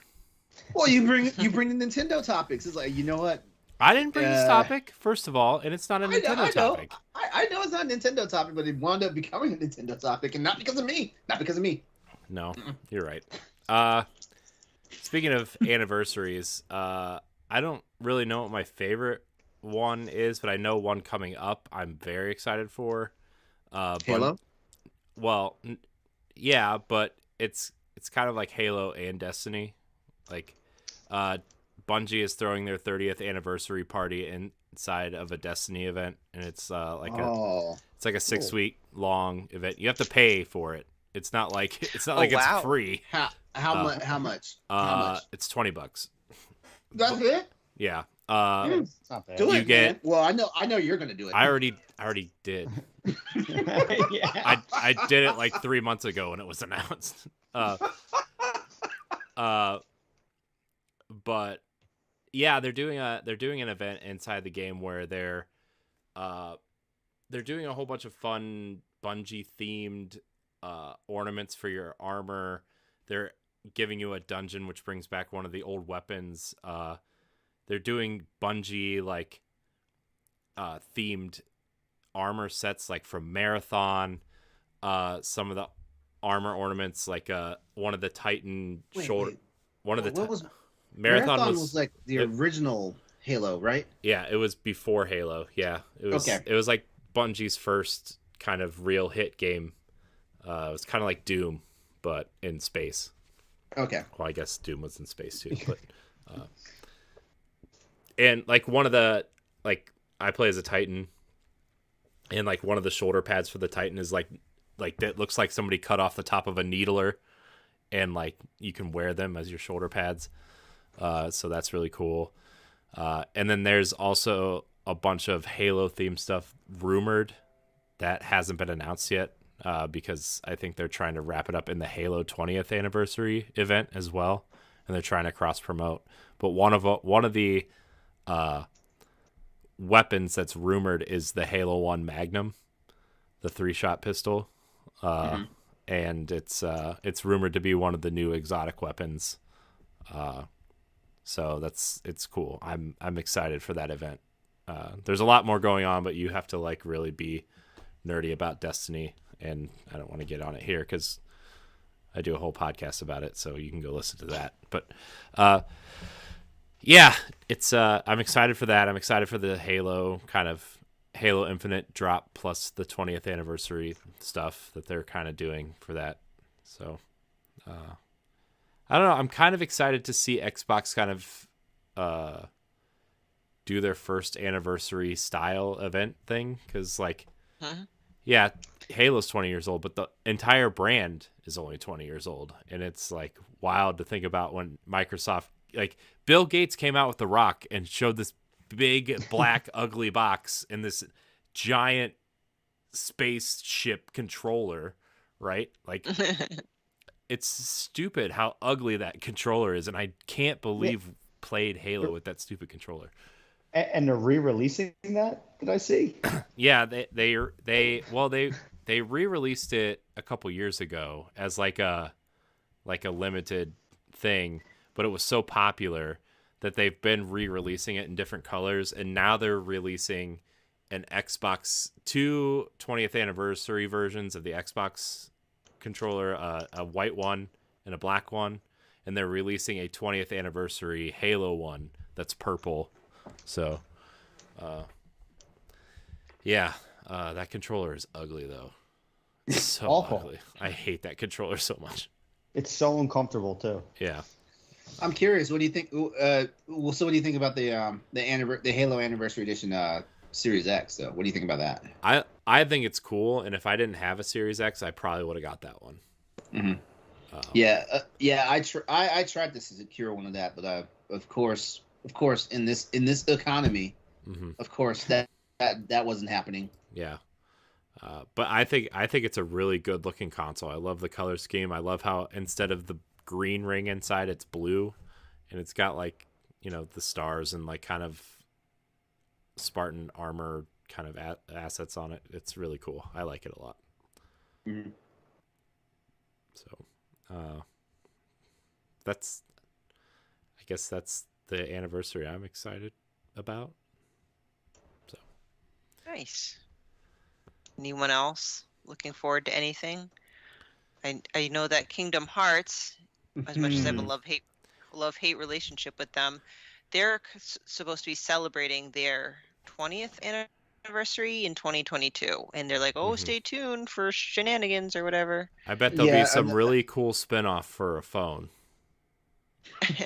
Oh, jeez. It'd be another title that they swear is not part of the canon, and then like seven games in, they'd be like, oh, you need to play this game because it's gonna help us wrap up this next storyline. Every game is important Yep. in Kingdom Hearts. Okay.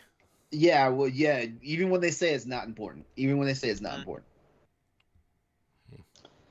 I really like the 25th anniversary of Mega Man. Just, getting the re-releases. I mean,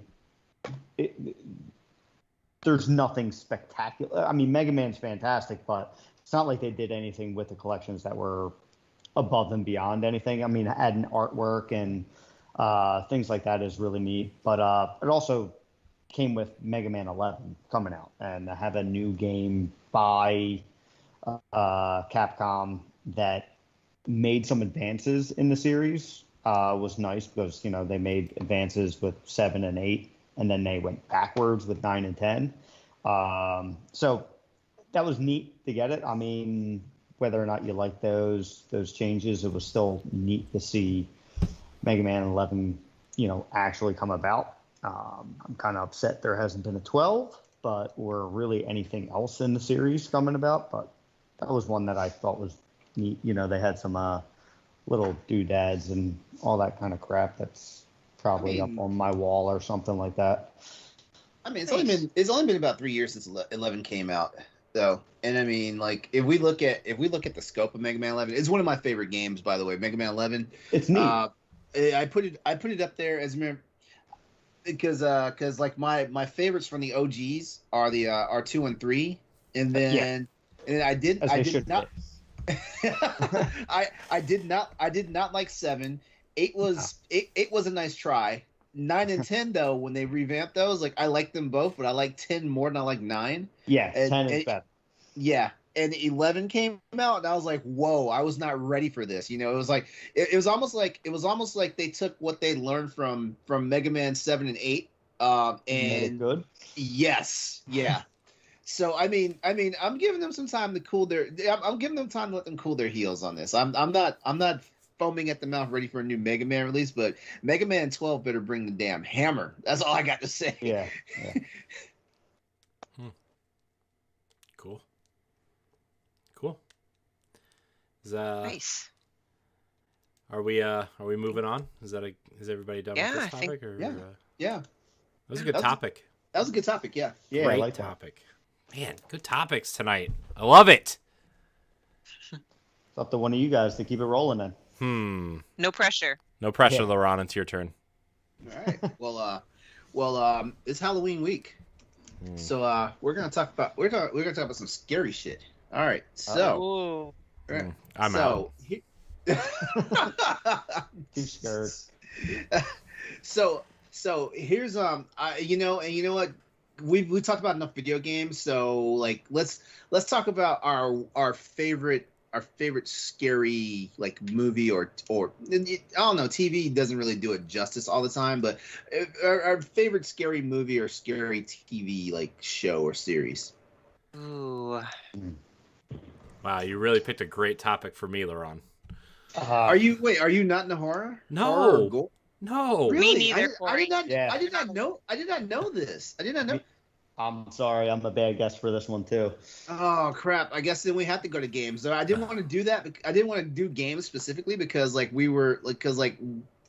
last night on Crossroads, like we brought 3 of our favorite, scariest, or creepiest moments from video games. But Well, hold on. You can open it up, LeRon. You can open it up to games and movies or TV, and I'll try to think of Okay. one that's. Let's do it like that then. Let's do it like that. I try not to regurgitate like topics because like Crossroads is the night before like Boss Rush, and I try not to like regurgitate the topic immediately because then someone's gonna be all up on our social media and talking about, does LeRon ever have an original idea? The answer is no, guys. No. Nah. Oh, let's talk about our favorite scary blah blah blah at Halloween time. I mean, it's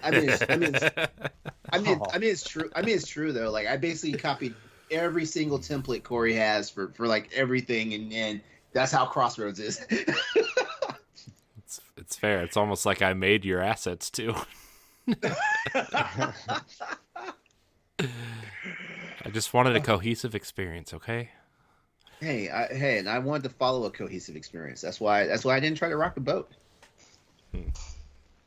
All right. Well, could I talk about a movie? Like I said, not a horror fan, but my wife is, Yeah. and I I have a hard time just getting into believing, the overall setting or the story, and that's what like I got to remind myself to just check my brain at the door, and I have a hard time doing that. But this past weekend, I just said, all right, fine. Look, heard about this movie, and let's give it a try. It was called Ready or Not.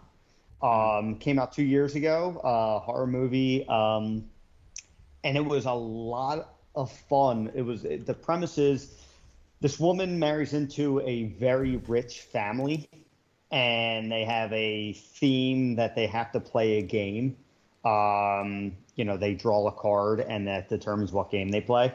And there's, of course, one card that's the bad card, and of course she draws it, and it's hide and seek. So the whole premise is she has to hide while the whole family hunts her down. Ooh. But she doesn't know that she's being hunted at first. And, her husband trying to, help and save the family. And it just develops more and more and more. And there's some brutal death scenes, which were, they really did the job where it was like perfect mentality for it. And I really enjoyed it. It's one of those movies where I'm glad I heard it being talked about on the radio. That was the only chance that I would have ever brought it up and, checked it out. And, it really surprised me. So maybe I'll have to, expand my horizons a little bit more and, become a bigger fan. So, LeRon, if you have any suggestions, you better share them. I can suggest a bunch, but the sad part is like I'm not a big horror fan like I used to be. Like I mean, like growing up like in horror movies and stuff. I was a Friday the 13th fan. I was a Nightmare on Elm Street fan and stuff like that. But as like the movie franchises progress, you kind of take me back to the whole franchise fatigue that we talked about a few weeks ago. As those movies progress, it's like, oh man, I can't enjoy these anymore. Like the magic for me was gone. But yeah, I can give you some recommendations as as a matter of fact, I was actually gonna talk about a movie series, which is the Alien movie franchise. David Lasby, he and I swear, we're about to bring back a recap just for at least 3 of those movies. Save that idea. Save it for when we bring Standard Def back. Okay, that works. Yeah. Anyways, sorry, didn't mean to interrupt. Well, the cool thing about it is for me, it was one of those. First of all, it was one of those horror movie franchises I got introduced to way too young. That was it was one of those ones that actually psychologically scarred me for a long while growing up because I used to have night terrors. That's how young I was when I saw when I saw my first Alien movie. And stuff like that. And now you think that series is 6 movies long right now, not including the spinoffs and stuff like that.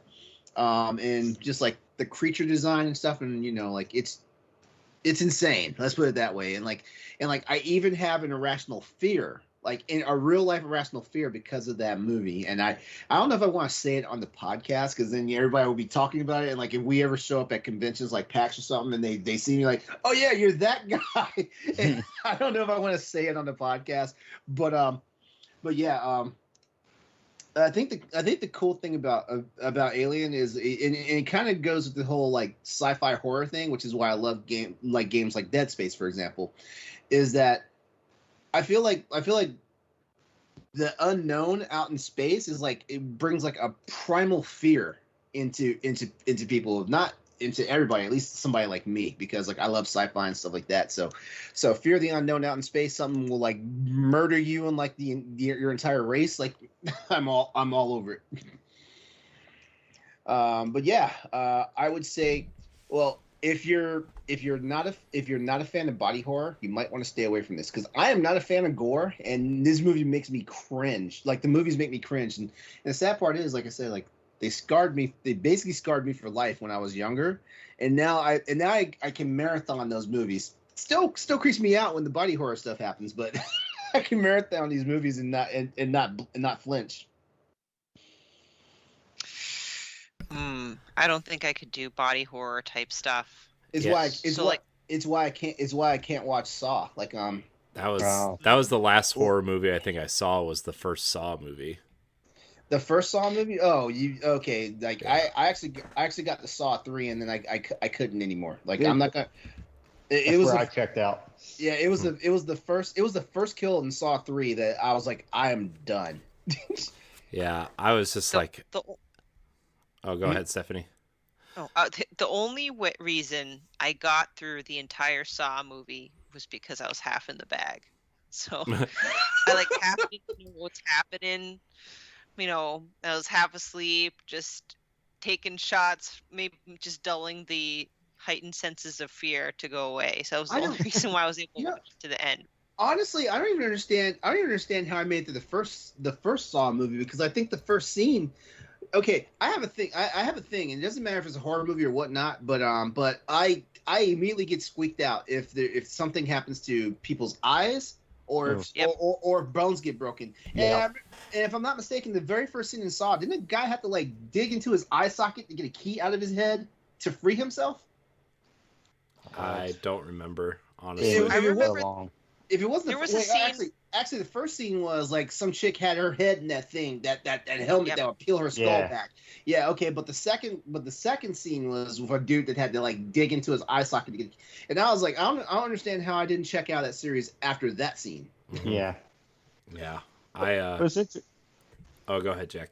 I was just going to say, I think it's crazy that somebody, and hey, I'm guilty of this too. I can't stand watching that in movies, but in games, for some reason, I'm fine with it. It doesn't make any translates sense. different. It translates differently. I mean, yeah, you still cringe, but it's like, oh no, I Not can't as do much. this anymore.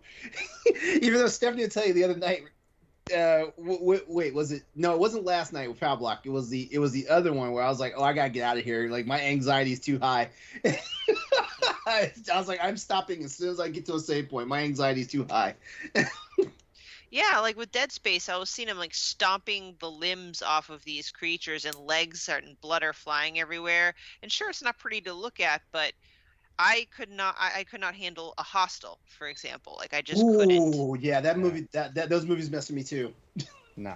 So I don't get it psychologically. How am I kind of okay with one but not the other? Or, I think don't know. it's because in movies it's very simulated. It looks so realistic. Whereas video games, I mean, like, no video game looks true to life. There's not a video game yet that looks true to life. Like, even games that are like opuses, like Detroit Become Human, like they still don't look true to life. Like, we don't have that. But, you know, like horror movies, like, it's true to life, practical effects and all this stuff. Like, it looks real. You know, and quickly, speaking of being like scarred for life, the movie that scarred me for life, or two of them, and that's why I kind of hated horror movies since then, was I saw Chucky and It at a young age. I was a child. Oh, Yeah. My parents loved horror movies, which, by the way, my parents would not let me watch Meet the Parents because it was PG-13 and I was age 12. Yet they'll have Chucky on, they'll have whatever, and I'm like this young kid, like 10 years old. What are you guys watching? Oh, we're just watching the show. They didn't bother kicking me out. They're like, this is the show we're watching, and we're not going to stop it. you know what? So That was the problem with me in the first Alien movie I saw. My dad thought it was a good idea to take me to the movie theater at 11 years old to see aliens, not aliens. So it's like, it's not one creature like the first movie. It's like a whole hive of the creatures. It's true. It's true though, because I don't know what it is about, because I'm 46, so my parents are technically baby boomers. I don't understand what it is about them, like sex, like, oh, you gotta get out the room, but like horrific stuff, like, like, oh, this is fine, you can sit down and watch this. I don't understand. Thank you, because that's exactly how my parents are. Heaven forbid there's a sex scene on TV where everything's covered anyway. I can't watch it; it'll poison my mind. Oh, but a little plastic doll just cutting this shit, smithereens, and blood spurting everywhere. Yeah, it's fine. I remember watching the Chucky. I remember watching the Chucky films with my parents when I was a kid too. I remember that crap. And the worst part is, it created like a phobia because earlier in the 90s they had those dolls. Yeah, they did exactly like that. It was My Buddy. I My Buddy. I have it one. Like a damn Chucky doll. I have one. It's like a blonde Chucky. Yeah. I have one. And I hated clowns. Mm. A clown like picked me from a crowd when I was at a circus and made me go on stage with them, and I flipped out. Oh crap! No. Actually, I have not been able to watch like It and the new It movie and the sequel because I remember the original It, and I remember that kid like reaching down in that damn drain, that gutter, and getting his arm snatched off. I was like, and all my friends were like, "No, you got to watch the new one." I was like, "You need to tell me something right now." And they're like, "What?" I saw the original one. I was like, I know there's a kid that runs up to a sewer drain and he sees the clown up in there. I'm like, did he get his arm ripped off? And they looked at me for a second and they're like, no. And I was like, y'all are fucking with me. I'm not watching this movie. I remember. So the last real horror movie I saw was Saw, and then I think at one point The Purge isn't really a horror movie, but I did see that. I was trying to. It's borderline. It's got some fucked up situations in it. Well, I was trying to be with this girl who was attractive and not even close to being compatible with me, but it was, it's one of those young and dumb mistakes. And she wanted to see The Purge, and I was like, fine, I'll go. I'll just suck it up and be scared for the rest of my life. Turns out a lot of the horror movies I'm about to talk about have to do with some girl or some scheme. So it starts with Blair Witch Project. Okay, that movie. Oh, so so me and my one friend, we were like best friends all the way up and through high school, and like we were probably like freshmen. And so my cousin and her friend, he had a crush on my cousin who lived with me at the time, like a huge crush, and did probably until he's with his current girlfriend, fiance, wife. I don't know what they are. I haven't talked to him in years, but like he had a crush on her and I had a crush on her friend who was also over. We had this big scheme as freshmen, and they were 2 years older than us. Like what junior in high school wants to date a freshman? First of all, that was our first mistake.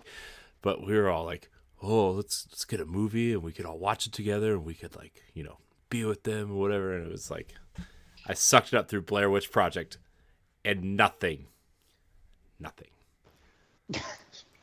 Oh. It was fine. It's all right. It's all right. Well, At least it was a short movie. Yeah.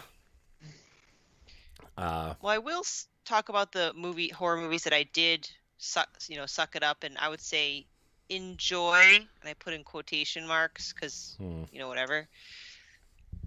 The first two, Paranormal Activity, because I could handle that. A lot of the first movie was, did you see the door move? Did you see this thing flutter around? Like, I could handle that little bit of it until building up to the end. The second one really did pick it up. And then the subsequent Paranormal Activities, in my opinion, are just garbage. Cloverfield and the trilogy, so to speak, of those movies, if you want to consider them horror, I think that's kind of where my horror lies. The first one was great. The second one I love the most because it's more of a psychological thriller horror with John Goodman. That was a lot of fun. Yeah. Oh yeah, Cloverfield Lane, yeah. Try to save this chick and kept her in this bunker, and it gets like super seedy like, is this guy like psycho and just forcing me to stay down here, but the world's fine? So it kind of messes with you, like who's telling the truth and who's crazy, and John Goodman's unstable. So it just that's the kind of horror that I'm willing to watch and stand. Cool. Yeah. I mean, the number of horror movies I've seen is so limited. I could probably count on one hand. I think the Texas Chainsaw Massacre, the first remake with Jessica Biel in it, I saw. That movie was. It could have been better. Yeah. I saw it. So that's about it. That's the extent.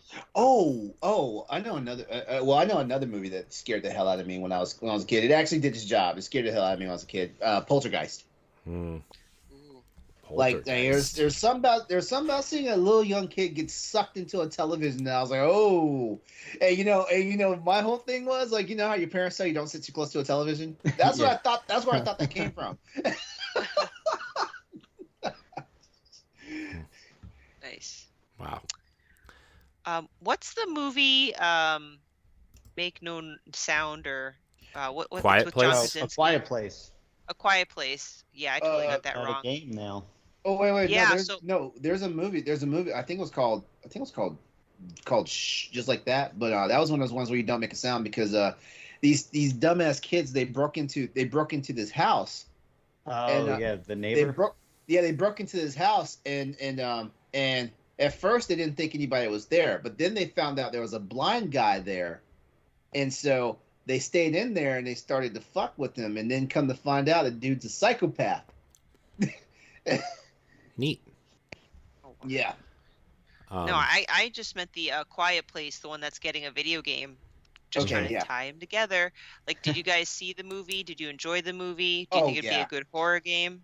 Yeah, I saw both of them. They were actually pretty good. Yeah, they were very good. Like just the premise of the story was great. Like, I mean, and I'm not talking about the alien invasion part. I'm talking about the point where like there was hardly any spoken dialogue in both of actually there was more spoken dialogue in the second movie than there was in the first movie. But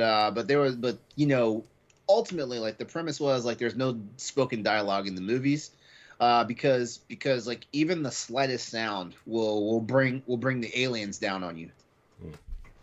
And man, like that first scene in the very first movie, that's one of those ones that if like if you don't have your sensibilities about you, if you were in the movie theater, you probably got up and walked out after that first scene.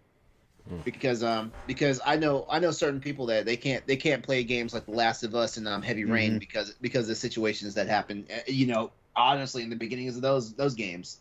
Yep. Yeah, and I was a new mom, so it kinda rattled me a bit. I bet. Wait, which rattled you? When I saw A Quiet Place. Okay, yeah. Yeah, the crazy part that I get a spoiler alert. The crazy part about that is like how do you explain the danger to a child that's that young? Exactly. Just like it was heart-wrenching. Like it was heart-wrenching when she had the baby. I was like, how are they going to do this? How are they going to do? They're all dead. Yes, they are. Man, another good topic that I guess we didn't think was going to be one, but we did it. By the way, it kind of converted. It converted. That's all. It did. Favorite horror game though? Not really a horror game anymore, but the first Resident Evil, the remake for GameCube. So, yeah. Speaking of GameCube, what, LeRon? Were you gonna say something? Were you gonna finish that? I was honestly going to add Dead Space 2 for favorite horror game, even though Dead Space 2 has less horrors than Dead Space 1, but it's my favorite out of the trilogy. All right. Well, we're gonna. I do have a quick topic. If you got, it's really quick. So it's like the topic we did the first week that I stole from LeRon. But so we're gonna play a little game. Overrated or underrated? Oh, nice. Okay. since it's the 20th anniversary of the GameCube, I've picked the GameCube. I've picked 10 games for GameCube, and I want you guys to decide if it's overrated or underrated. All right. Yeah, speaking of anniversaries, way to tie this all together, Corey. I know. See, that's what I did. I transitioned from the last topic until LeRon interrupted me. Resident Evil for GameCube. And tying it back to anniversaries. And here we go. All right. Overrated or underrated? Eternal Darkness. Or you can also say now. You can also say just right. Also, that's also a choice. There's 3 choices, but Are we talking looking back at it when it launched or now? Yeah, like we need context. I didn't get that far. Just pick one. Just pick one. Okay, modern day gaming, like right. I would say then, because I don't think it would hold up now because of just the way technology has changed and the things that game did with the TV, turning the TV up, or erasing your memory card and stuff like. Yeah. I would say we're gonna go at the time. Okay. I'd say Eternal Darkness back then was underrated. I would say it's just right. I even remember the gameplay. The combat was kind of janky then, but the ideas that I threw out there more than made up for it. So it made it worth playing. My main reason for why I say it was underrated is because I was working at GameStop back during the time when it was a fresh game, and I remember people coming and trading the game because they just couldn't deal with it. Okay. Yeah, well, no, like some dude like broke his damn television because there's a moment in the game where a fake roach is crawling on the screen. Yep. And he thought it was real. He thought it was real enough to where he whacked the television with the shoe, and then he double tapped basically because he hit it and I was like, wait, it's still there, and he hit it again and he cracked it was one of the CRT televisions. It wasn't one of these fancy LED TVs now, but still he broke his damn television doing it. Still all right, yeah, I'm going to change my answer. In that context, yeah, it is underrated. Other than people on the internet, like my friends at the time, they didn't have GameCubes, so I was just kind of living in a bubble with it. But I get you though with the just right though. I get you because I feel like as far as Nintendo's going, I feel like GameCube is the first system where they took risks and stepped out. Nintendo stepped out of their own comfort zone, even though technically they let third party developers do it. They didn't do it themselves. Nintendo does a lot of interesting things when their back is against the wall, I would say. Right? Because Nintendo 64 clearly lost to the PlayStation. Even though we look back at some of those N64 games fondly, the PlayStation totally dominated, and PlayStation 2 obviously murdered everything that came after it, right? It literally killed Sega's console business. It sold probably 6 or 7 times the amount the GameCube did and the Xbox did. So once you got into that midlife cycle, right? Nintendo started doing interesting things with the games, even though Eternal Darkness, I guess, was kind of almost a launch game at that point. But you look at the way they changed Metroid into a first-person shooter. You look at Mario Kart Double Dash. You look at weird peripheral games like Donkey Kong Jungle Beat and DDR Mario Mix and Animal Crossing, and the way they changed Zelda to Wind Waker instead of the Ocarina of Time sequel we wanted, right? They did so many weird, interesting things that I think that's why people like the GameCube so much, especially now. Why'd you have to bring out DDR Mario Mix? Because I had DDR Mario Mix, okay, and it was fun. It had some hot ass music. That's all I was gonna say. It had some hot Shut ass your mouth. music. I'm a DDR gamer, so I was a DDR gamer. It had some hot ass music for a Dance Dance Revolution game. All right, guys. See, you thought I was gonna yuck your yum, didn't you?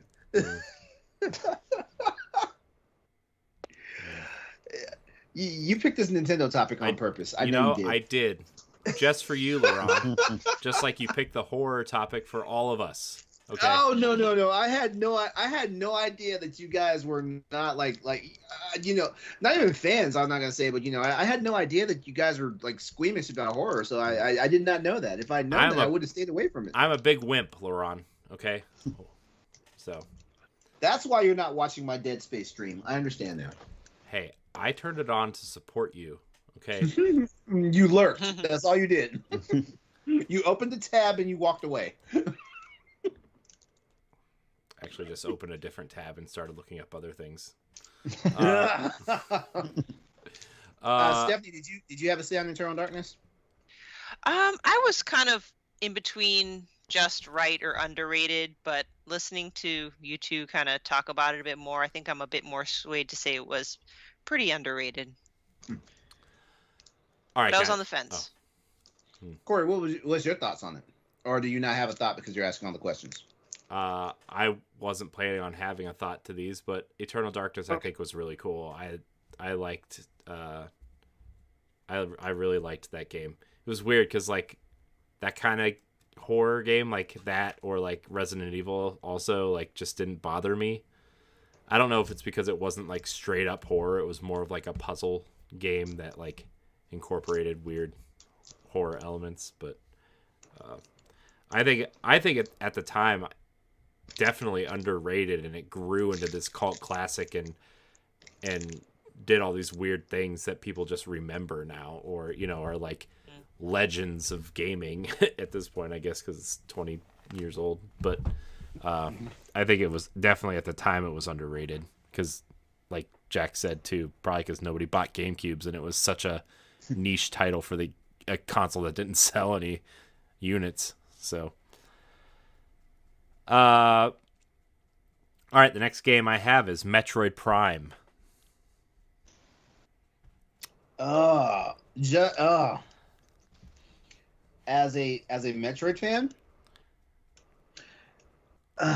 a Metroid fan, I want to say it's just right. Even though I have never been a fan of first-person shooters, so like it was the hardest Metroid game for me to adapt to. I'm just gonna mimic LeRon's vote because I have not played that game. I have. It's right. So, It's coming to Switch sometime soon, hopefully, maybe.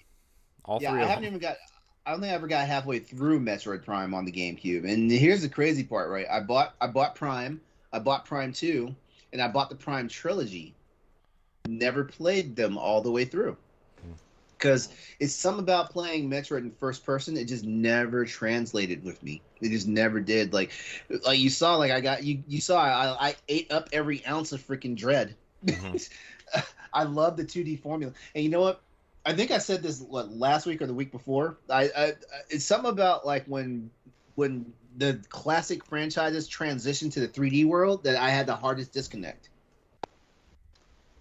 Going off of that, I got to say that it's vastly underrated. I think Metroid Prime is the best Metroid game. I love it. I think it's basically Super Metroid, but 3D and with less instruction, in a sense.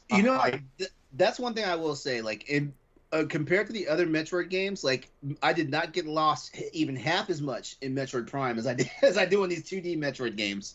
Yeah. And it actually has story, other than Fusion and Dread, where there is actually a story. Like Super Metroid has a story in a framework, but yeah, Prime added an actual story with actual lore and a history that you could dig into. Mm-hmm. And I the fact that it's stuck, well, not stuck since it came to Wii and Wii U, but it still didn't really move in the way that, any top game list of all time always throws in Super Metroid. Yeah. Without any hesitation. And I think it's a shame that Prime doesn't get the same attention because I love it. Absolutely love it. You know what? It's true when you say it like that. It is true. Like, because I even told Stephanie, Metroid Dread finally knocked Super Metroid off the pedestal of like my favorite Metroid game. in the series. Yeah. Finally knocked it off, and this is a guy who like I loved Zero Mission. Zero Mission. Oh, that's great. Zero Mission was magic for like that. How old was I when I played the original Metroid game? I want to say I was like 12 or 13, and having to use my imagination because like that was a bare bones game. The original Metroid game, and having to use my imagination to fill in the gaps. But that's also something that you saying how like there was actual story in Prime. Yeah, like. We've had Metroid, basically Metroid Samus Returns, Metroid Zero Mission, Samus Returns, and Fusion, and of course Dread. Those are the games that have finally given us like the lore and the backstory for what's been going on like this entire series, and it's criminal. Yeah. And Shaq, we got this good yin yang going on here. All I like right, this. yeah, we're working it out. Come back to Crossroads. Glad to join. Stephanie, what say you? Oh, actually, wait. You piggybacked off of me. That's right. Yeah, just for Okay. So I guess it's me, right? I guess. Yeah. So if you want to have input. I mean, I have a little bit of input on Metroid Prime. When this game came out, the only Metroid game I had ever played was the original Metroid, and I still really like the original Metroid. I think it's just like a nostalgia thing because like I have tried to go back and play it, and it's just like, oh, this game sucks. But I mean, the NES was the only Nintendo console I owned until Nintendo 64, so I missed every Super Nintendo game unless I went over to my friend's house, right? And we were usually playing Mario Kart and Ninja Turtles, so I mean, it wasn't like, Turtles in Time, best Turtles game ever made, by the way. But Metroid Prime was like, oh, I remember playing the NES game. Let me, and I was really into Halo at the time, so I was like, oh yeah, Nintendo's gonna make a Halo killer, and it's gonna actually like have cool puzzles in the environment and stuff because like, that's what Metroid is. And I went in and played it. I think it was amazing. And then like Prime 2 was okay. Like it was good, but Prime was like, it's Metroid Prime 1 is. It did what all great sophomore entries do. It ratcheted up the action. Mm-hmm. That's my takeaway from Prime 2 about having actually beaten it. Mm-hmm. Well, I think a lot of people are gonna get that out of Metroid Prime 4 is more action with some puzzle elements, I think. So. Oh, you know what though? Like talking about the Metroid world building for a moment. What's criminal? Also in like backstory is the fact that if you play Dread, like those things that you basically beat, those things, the eyeballs, those things you beat before you can get the weapon to take out the enemies. Mm-hmm. Yeah, it's like Mother Brain. Those are Mother Brains. Yeah, I had the same thought. Never Those heard are Mother anybody Brains. Yep. I thought it was actually going to develop into something. Yeah, I think it was in one of the manga that they actually established that the Chozo created the Mother Brain that wound up becoming the menace that was in Metroid and Zero Mission. Thank God an X-Parasite didn't get a hold of one of those things. Wow. I thought this topic was going to go faster. Thanks, LeRon.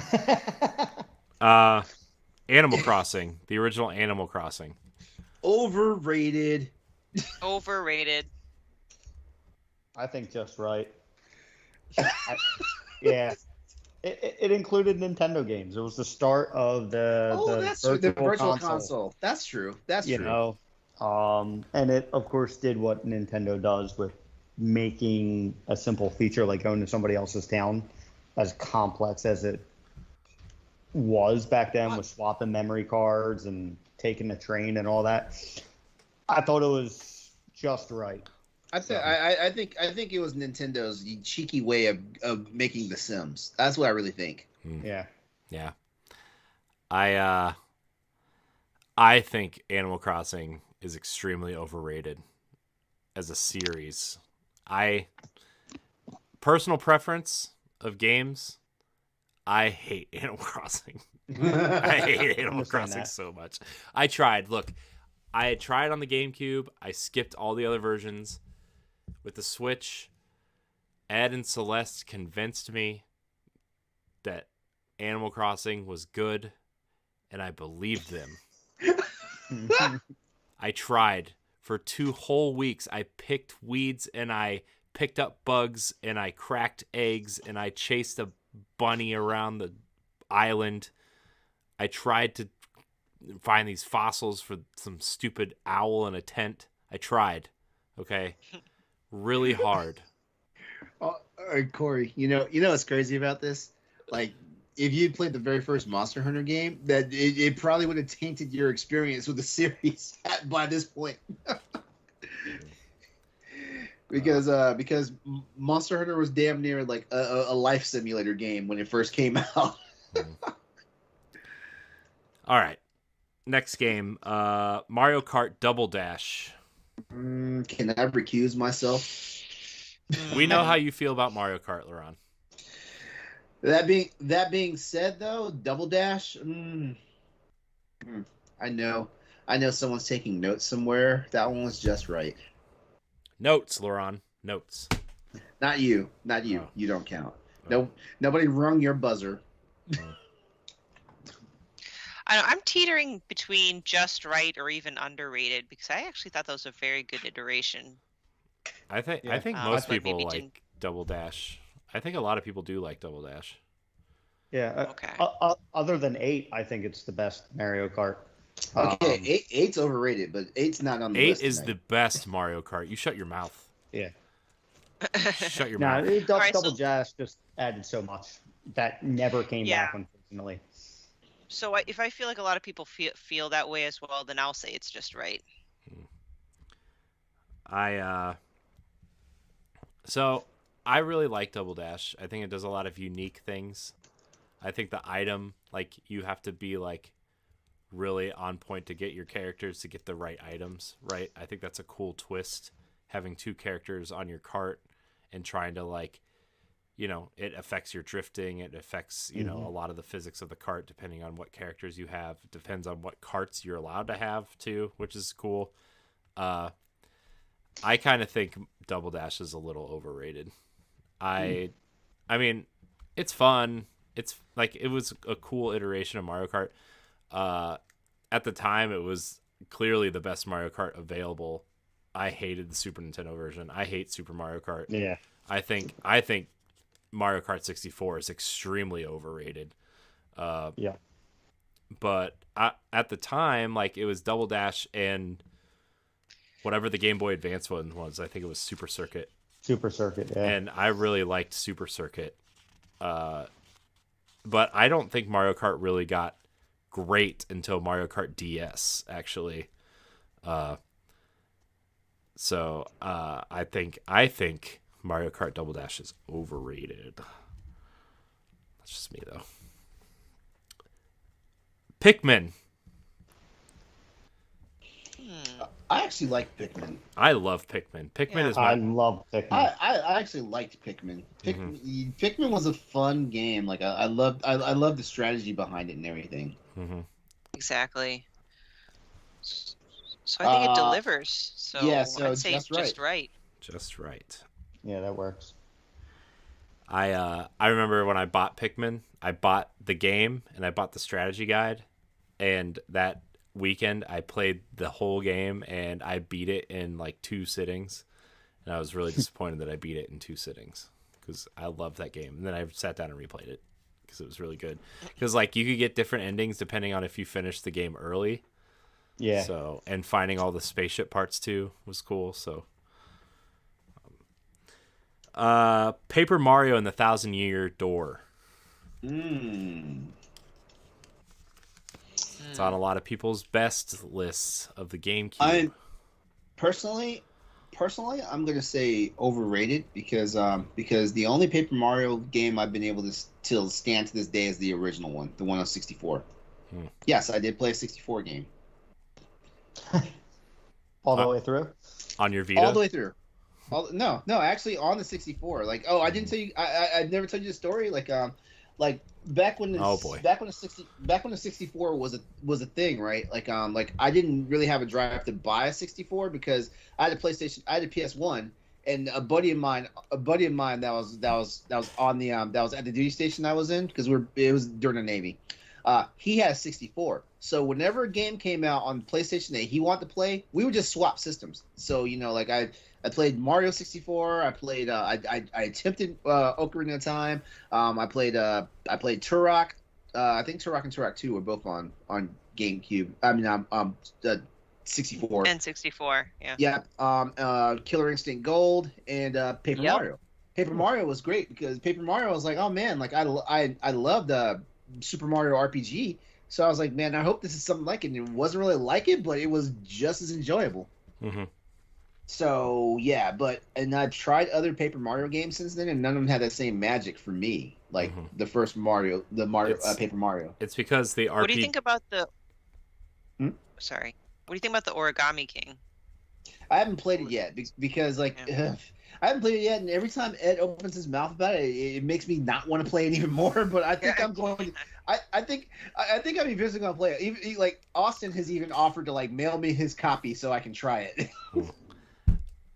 Yeah, I mean, I think the RPG-ness of Paper Mario like transitioned into the Mario and Luigi games, which explains why I love those games. Yeah, I love those games. Those games are awesome. I hope we get one on Switch soon. I would love a collection. Yeah, even though I know Alpha Dream kind of closed because they remade that one for 3DS and it didn't sell anything. But well, that's funny. I bought a copy of that game.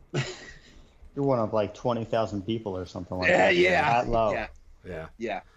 I would say that it's just right. Stephanie, did you say what you thought of Paper Mario? I don't really have much experience with the Paper Marios other than the one in 64, which I thoroughly enjoyed. So I'm not sure if it's appropriate for me to say that this iteration might be overrated, but I'm also just fine with saying it's fine as it is because I have not played it, so I can't render a decision fairly.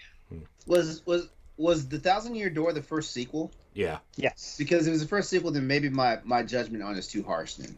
And so it's probably just right. Yeah, I mean, it didn't really do a lot to iterate on the first game. It just did it better, I guess. What did it have? Like it had better graphics. Yeah, that's the one thing I know for sure. It had better graphics. Oh yeah, graphics were really nice. Mm-hmm. I'm gonna say it was just right. No other opinion. This one is gonna have a lot of mixed feelings. I feel like is Star Fox Adventure. Ooh. Okay, now I can say this. I can say this with confidence because I enjoyed the first one. Mm-hmm. It was just right. Okay. It was annoying at times, but it was just right. It deserves the bad rap that it has, in my opinion.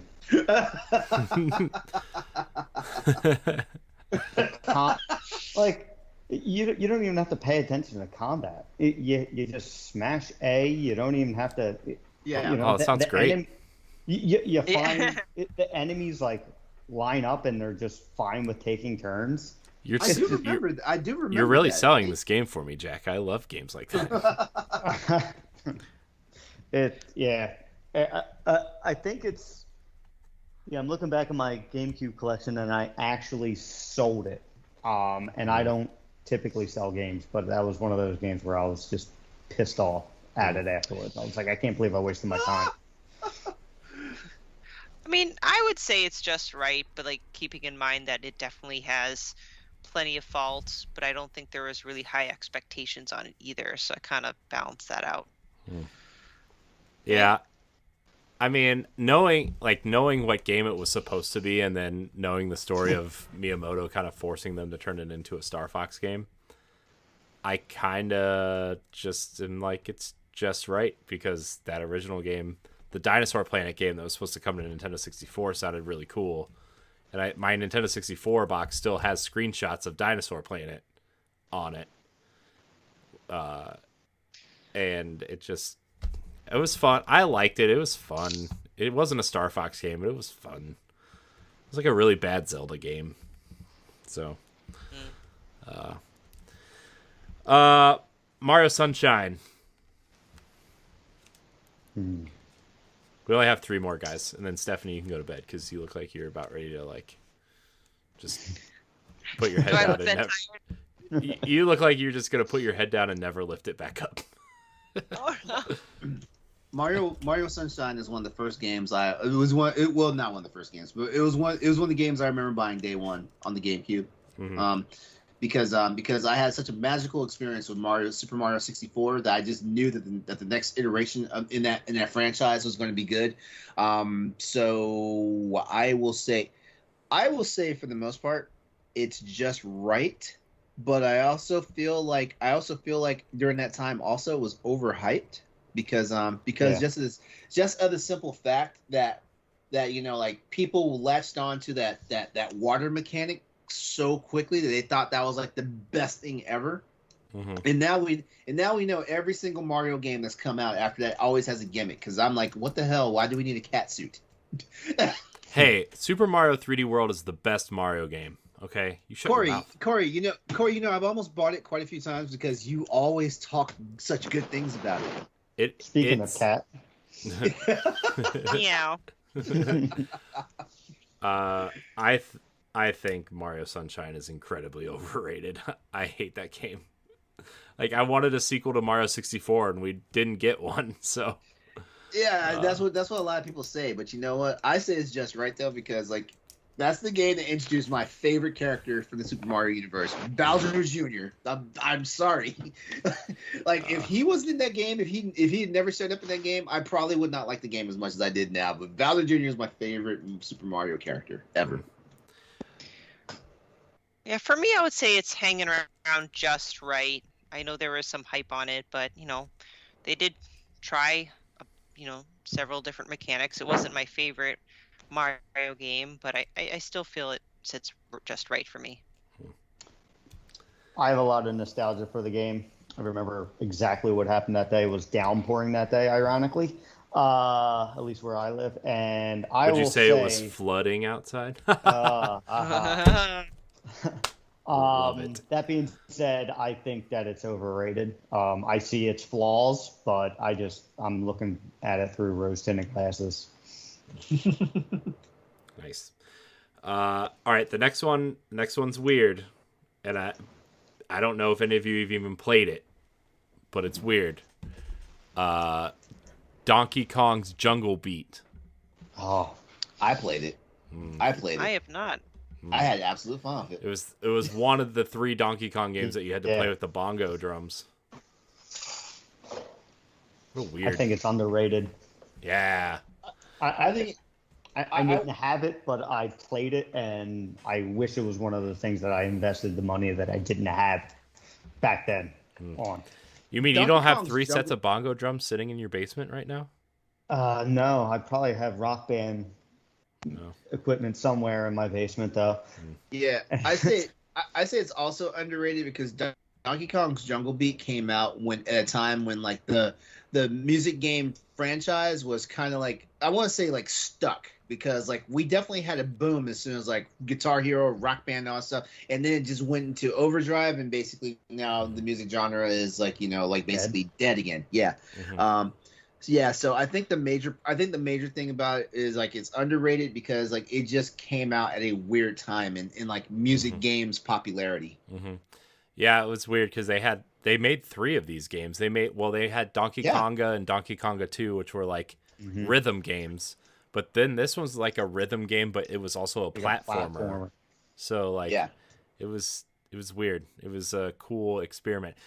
Man, a lot of weird peripherals and giving characters weird kind of weapons, like Luigi with the vacuum and Mario with the flood and Donkey Kong with these bongos, putting Metroid in first person. What a weird time for Nintendo characters, I guess. They're finding themselves, I guess. I don't know. All right, the last game, I promise, is The Legend of Zelda: The Wind Waker. Sorry, I didn't mean to shut that. I would say when Uh, it first launched, it was underrated because people, the whole this is not the kind of Zelda we wanted. It's too kid Yeah. looking, blah blah blah. uh, But I think it Zelda. eventually leveled out. Zelda, yeah. yes, So I think it has since become just right. Hmm. you are spot on with that because like I was one of the naysayers. Like when they announced it, I was like, So "There's was no I. way in hell I'm playing this." I was like, "There's no way Right? in hell I'm playing this game, right?" And it came out, and I remember my roommate, he bought the game. I had a GameCube, but he bought the game. He was like, "Hey, if I buy this game, can I play it on your GameCube?" And I was like, "Sure, just play it when I don't. I'm either not at home or I have no need to play the GameCube and stuff like that." And I remember one day I came home from work and I saw and it's bad too because this almost killed me from not playing the game. I caught him when he was metronoming to direct the wind on the boat, and I was like, "Can I ask you a question?" He's like, "What?" He's like, "Are you always in the boat?" He looks at me. He's like, yeah, there's a lot of the boat." I was like, "Okay," and I just went to my room. But then I came out one time and I caught him in the middle of like I can't remember what boss he was fighting, but he was in a combat scene with the boss. It was one of those ones where you had to like do the tracer with the bow and arrow. Mm. Mhm. And at that point right there, I was like, "Oh, this shit looks kind of cool." and I wound up playing the game after he beat it, and I loved it, even though the damn boat could have died in the fire, but you know. Wind Waker is my favorite game of all time. So I will say that it's just right.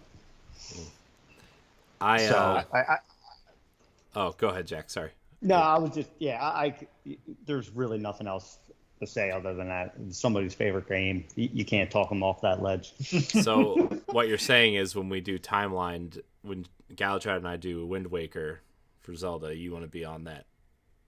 I would love to. I mean, it was like I got in the GameCube was the first system, kind of asterisk, different story that I had. And I got into Zelda, like seeing other people play the game. So this was the first new Zelda that was coming out after I got into it. So I got all excited, and then it was delayed. And yeah, it lived up to all my expectations, and just absolutely love it. And it's kind of spawned a little bit of an obsession. Hey, I'm just gonna put it out there. Nintendo, you want to make some money off this non-Nintendo fan? Put Wind Waker on the Switch. It's coming. I'll buy it. Those Wii U ports are coming, right? Like they have to be. If they don't, Well, they're well, just... well, I heard the Wii U port like shortened the amount of time that you're in the boat. Yeah, I mean, yeah, they did. they sped it up. Yeah. Because that was my one negative about that. Like too much goddamn time in the boat. Yeah. They also fixed a lot of things in Twilight Princess too, which made that game outside the dungeons more tolerable. So Oh, by the way, that was the first time I'd ever seen Link deliver the killing blow to Ganon. mm-hmm. And then someone told me, "Oh, he does that. He did that. In He did that in Ocarina of Time for the very first time." So okay. I was like, "No shit." 'Cause, man, I was not ready for him to just like drive the freaking Master Sword straight into his skull. I was like, "Wait, what is going on here?" I was like, "This game just went to like freaking rated R. What happened here?" That was awesome. I didn't play Wind Waker until after I played Twilight Princess, because Twilight Princess was like the Zelda game I wanted Wind Waker to be originally, because that Space World demo showed a lot of cool, it was Link fighting Ganon, obviously, in the like a really cool graphical Ocarina of Time style, right? And like I was, I did not like what they were doing with Zelda, especially like because that year it was like they showed Mario Sunshine. And I was like, okay, Metroid Prime obviously was super cool looking because first person shooters kind of coming to console at the time was like a big deal.